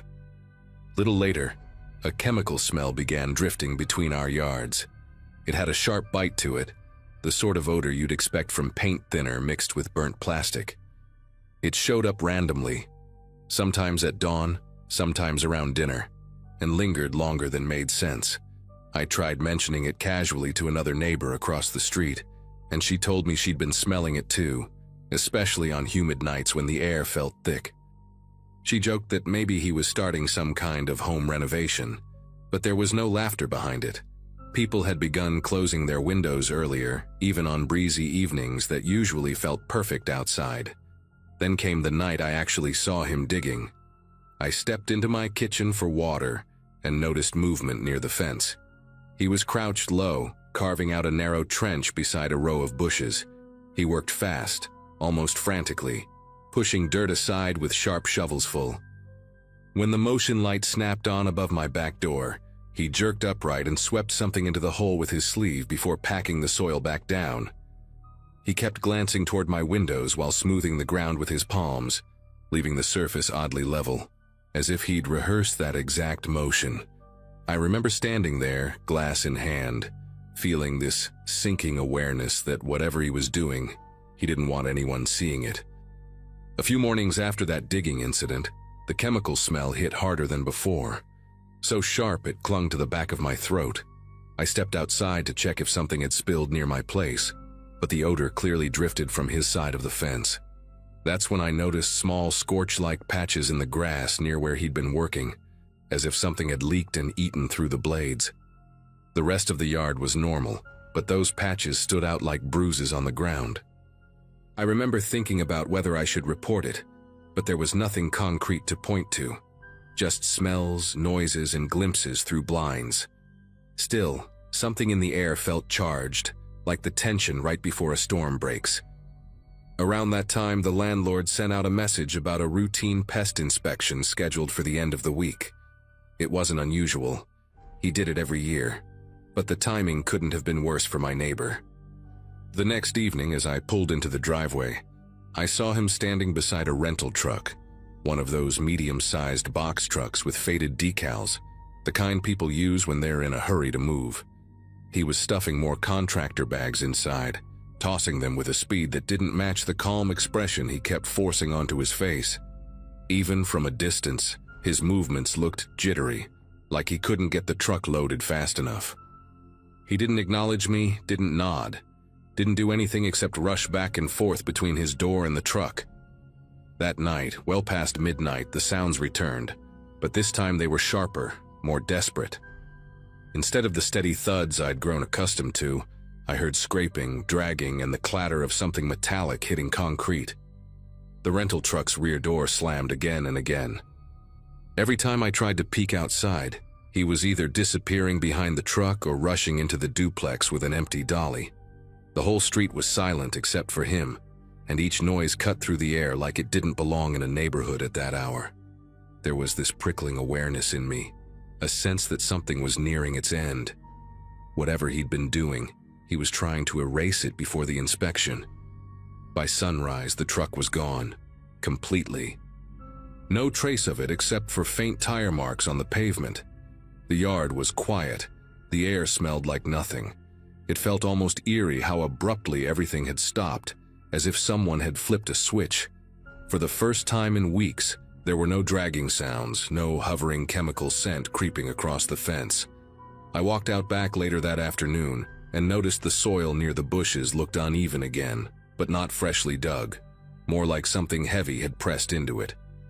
Shallow depressions ran in a line along the fence, subtle but definitely there.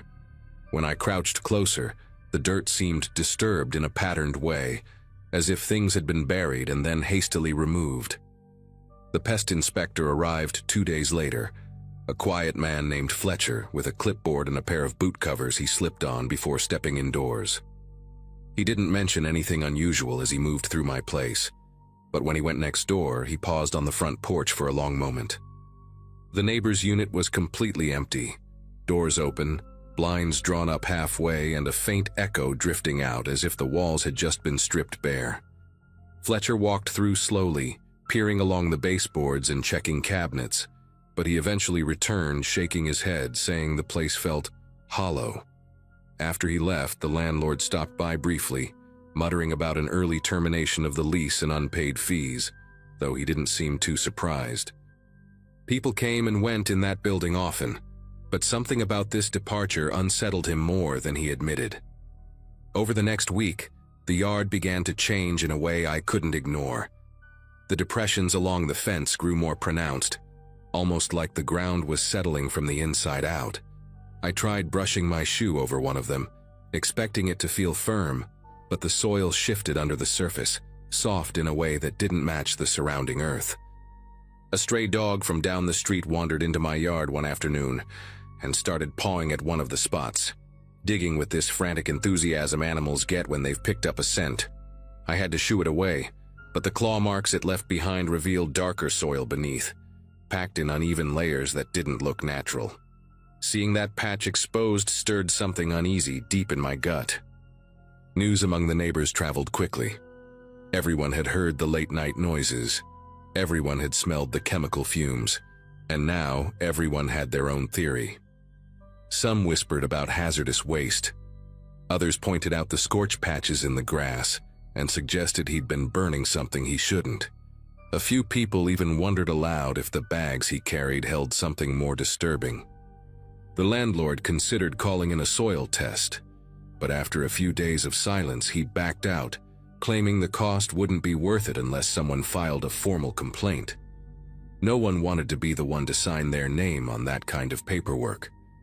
Fear hung over the street in a quiet, unspoken way. Nobody wanted answers badly enough to risk what they might find. Eventually, life settled back into its usual rhythm, but the yard never really looked the same. Every time I stepped outside, those indentations drew my attention like they were waiting for someone to acknowledge them. I never dug them up. Part of me felt I should, but another part insisted that whatever had been there was better left undisturbed. The neighbor never returned, not even to collect stray mail that piled up for weeks before the landlord finally tossed it. Sometimes on warm nights when the breeze shifts just right, I swear there's still a hint of that chemical odor drifting through the fence line. Faint, but unmistakable. I've moved since then, but the memory of those late-night bags and the silent panic behind that rushed departure stays with me. And the truth is, whatever he was hiding back there, I don't think anyone was meant to uncover it.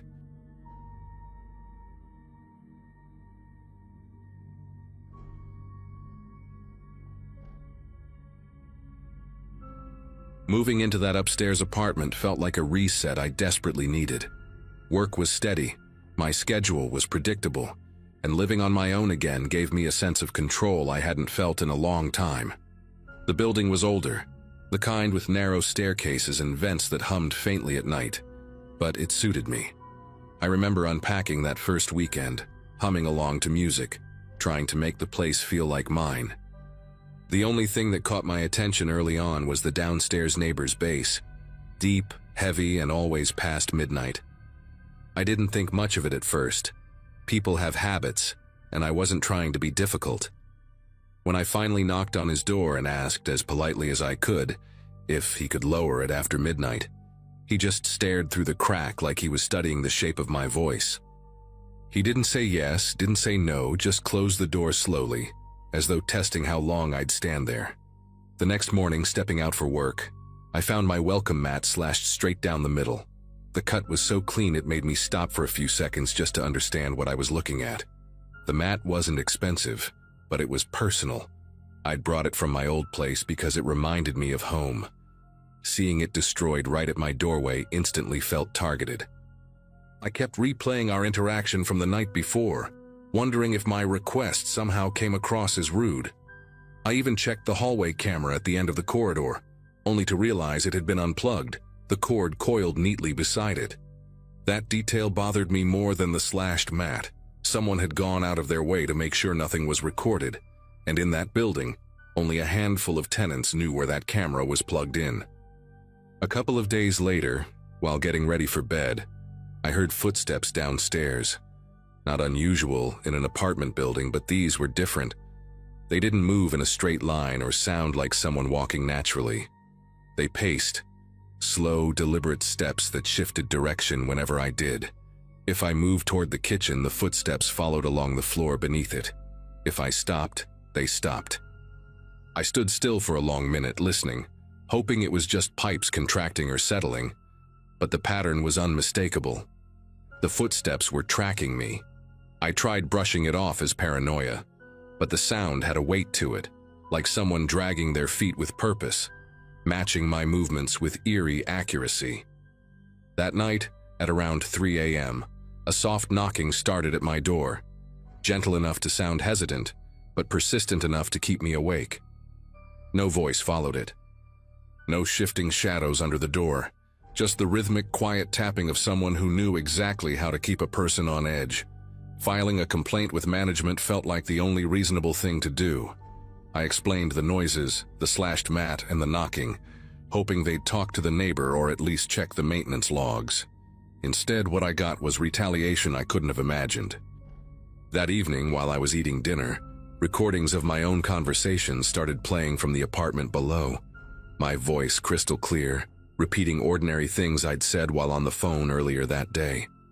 The sound came through the vents, echoing upward in a warped, hollow way.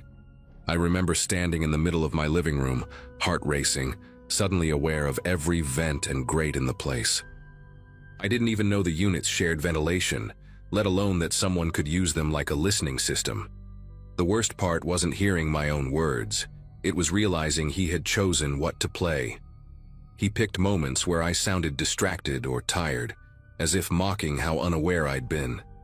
A few days later, when I walked out to my car before work, I noticed a jagged reflection streaking across the driver's side door. At first I thought it was just dirt catching the sunlight in a weird way. But the closer I got, the clearer it became.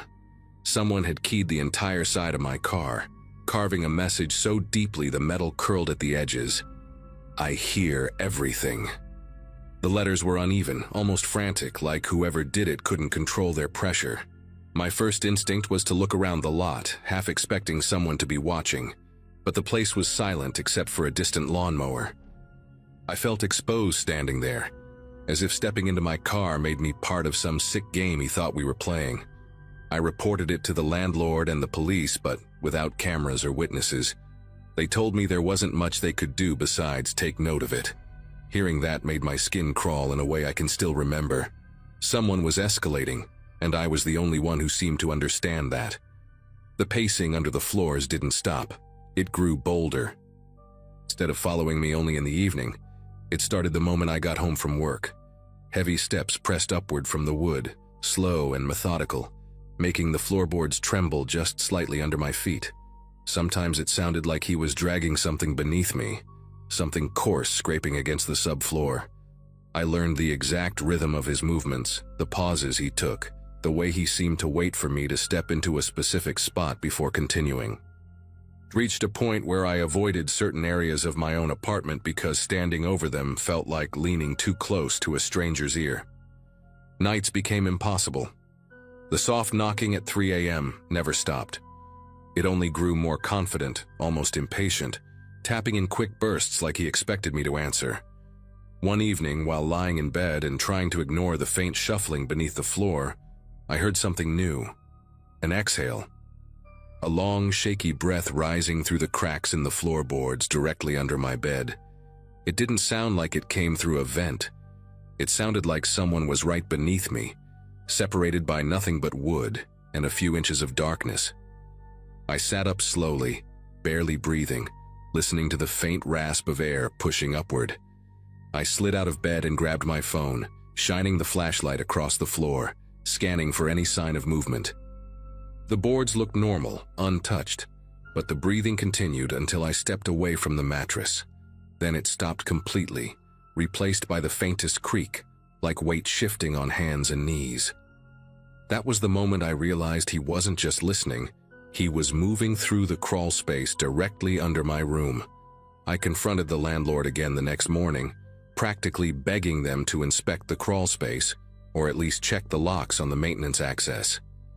They insisted it was sealed, that no tenant had access to it, and brushed off my claims as old building noises amplified by stress. I even showed them the message scraped into my car, but they seemed more worried about liability than my safety. That night, I pushed my bed toward the opposite corner of the room, away from the area where I'd heard the breathing. It didn't help.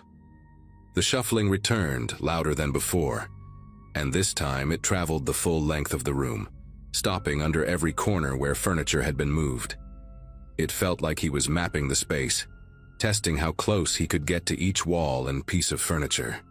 At one point, a sharp crack jolted through the floor like a board giving under pressure. I remember whispering out loud, asking whoever was down there what they wanted. Of course, there was no answer, just the slow retreat of movement sliding back into the dark. 2 nights later, I caught the first clear sign that he was no longer satisfied with staying beneath the floor. At around 2 a.m., I heard a subtle but steady thumping inside the wall near my bedroom door, too rhythmic to be plumbing, too deliberate to be settling wood. It traveled vertically, like someone climbing between the studs. I walked into the hallway and pressed my ear gently to the drywall, and there it was again, a faint scritching, followed by another thump, then a dragging sound moving upward. The space between those walls wasn't wide enough for a person, at least not comfortably. Yet the noises fit the size of someone determined enough to squeeze through anything. When the thumping reached eye level, I stepped back instinctively. A small puff of drywall dust drifted out of a barely visible gap at the baseboard, as if the pressure from inside had forced it loose. That was when I grabbed my bag and slept in my car, because whatever line he'd been creeping toward, he had finally crossed it. The next morning, after barely sleeping, I returned to the apartment with a maintenance worker who reluctantly agreed to check the crawlspace and walls. He unlocked the panel behind the laundry room, a panel I hadn't known existed, and the smell that drifted out was stale and metallic, like rust mixed with something sour. He shined his flashlight inside, and I held my breath waiting for him to confirm what I already feared. The beam revealed flattened insulation, scattered food wrappers, and deep indentations in the dust where someone had clearly been crawling on elbows and knees. The worker didn't say much. He just muttered that the access had been tampered with, and that he'd report it. But what unsettled me most wasn't the trail. It was the imprint of a palm near the opening, pressed so hard into the dust that every crease was visible, as if whoever made it paused there often listening. That evening I started packing without telling anyone. I didn't care about breaking the lease or losing the deposit. I just wanted distance from that building. While taking a last box to my car, I noticed movement in the downstairs window, the faint outline of a man standing perfectly still behind the curtains. I couldn't make out his face, but the shape of his body didn't shift, not even slightly. It was as if he'd been waiting the whole time for me to look in his direction. I turned away quickly and kept walking, but a soft tapping started behind the glass, barely audible from outside. It wasn't aggressive. It was the same slow rhythm I'd heard at my door at 3 a.m., like he wanted me to know he recognized the moment I decided to leave. My legs felt weak as I reached the car, but leaving was the only thing that made sense. I drove to a friend's place across town and refused to go back alone. By the end of that week, I had moved out completely. I didn't retrieve the final few items left in the kitchen cabinets, didn't check the mail slot one last time. None of it felt worth stepping back inside. Months later, the landlord called to say the downstairs tenant had disappeared, left everything behind.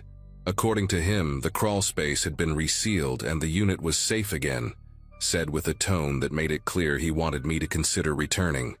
I never did. Every so often, though, I still think about those footsteps tracing my movements, the recordings of my voice echoing through the vents, and the breathing rising through the floor in the middle of the night. I don't know what he was planning to do once he found a way in. Maybe nothing. Maybe something worse. All I know is that leaving saved me from ever finding out.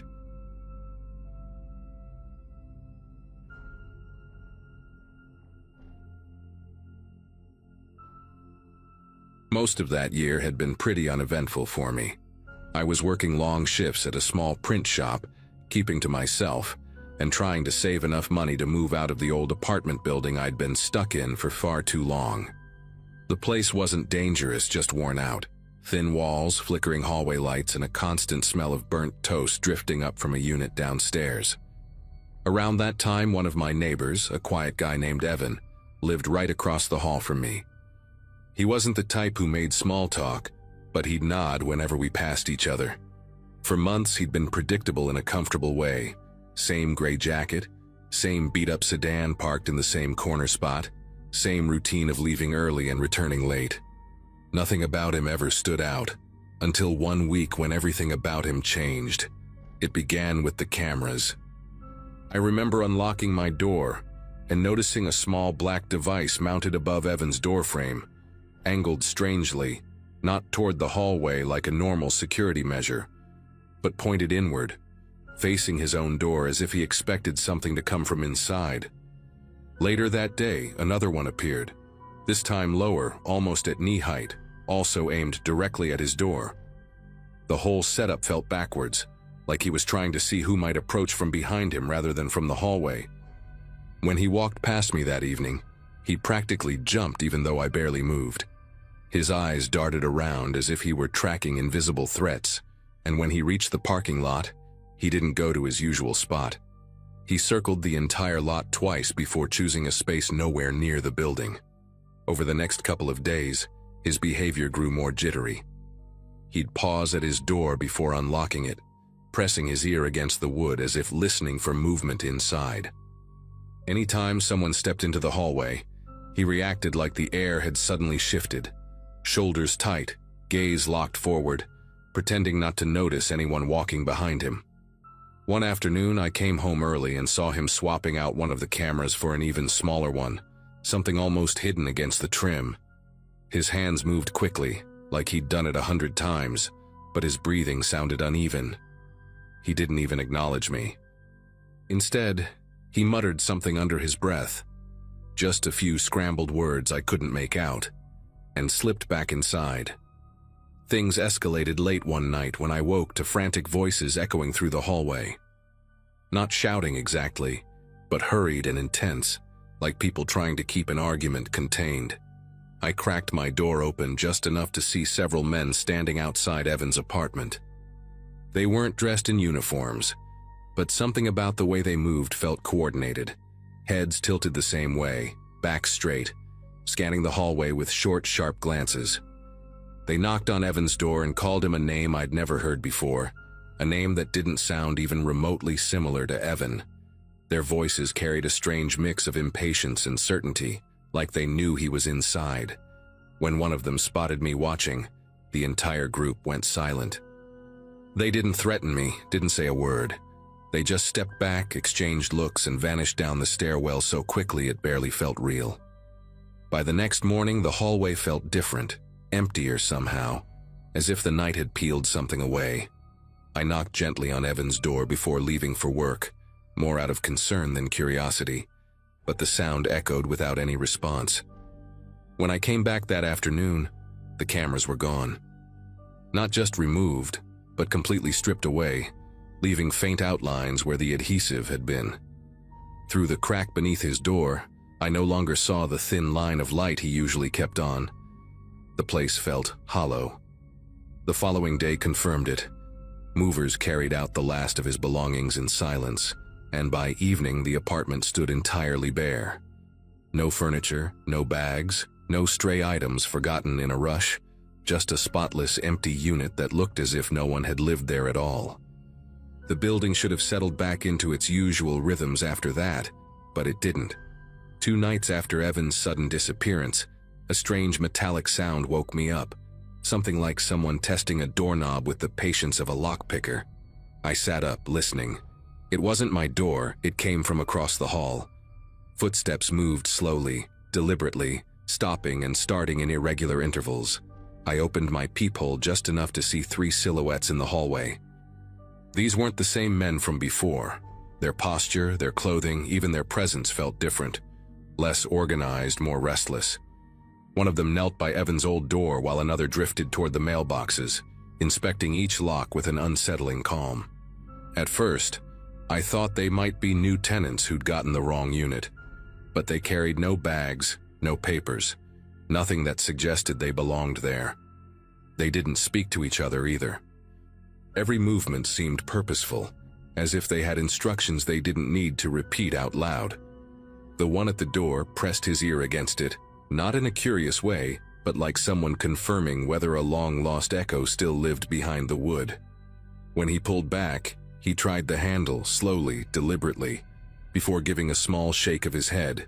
Then all 3 drifted down the hallway, not together exactly, but keeping the same slow, steady pace as they descended the stairs. Their visits didn't stop after that night. They came again the next, and again the one after. Always late, always quiet.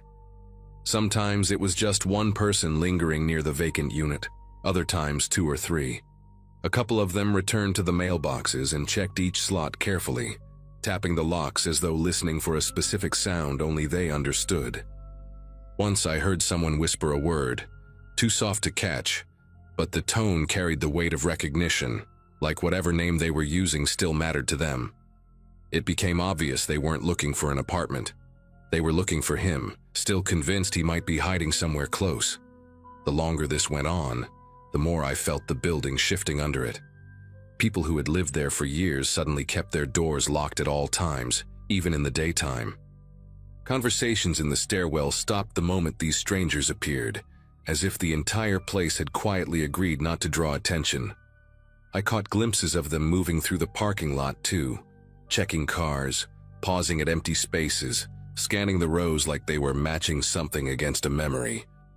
Sometimes one of them would linger near the tree by the sidewalk, looking up at the windows with a blank sort of focus, not searching the building exactly, but marking it, as if making sure it hadn't changed since the last time they came.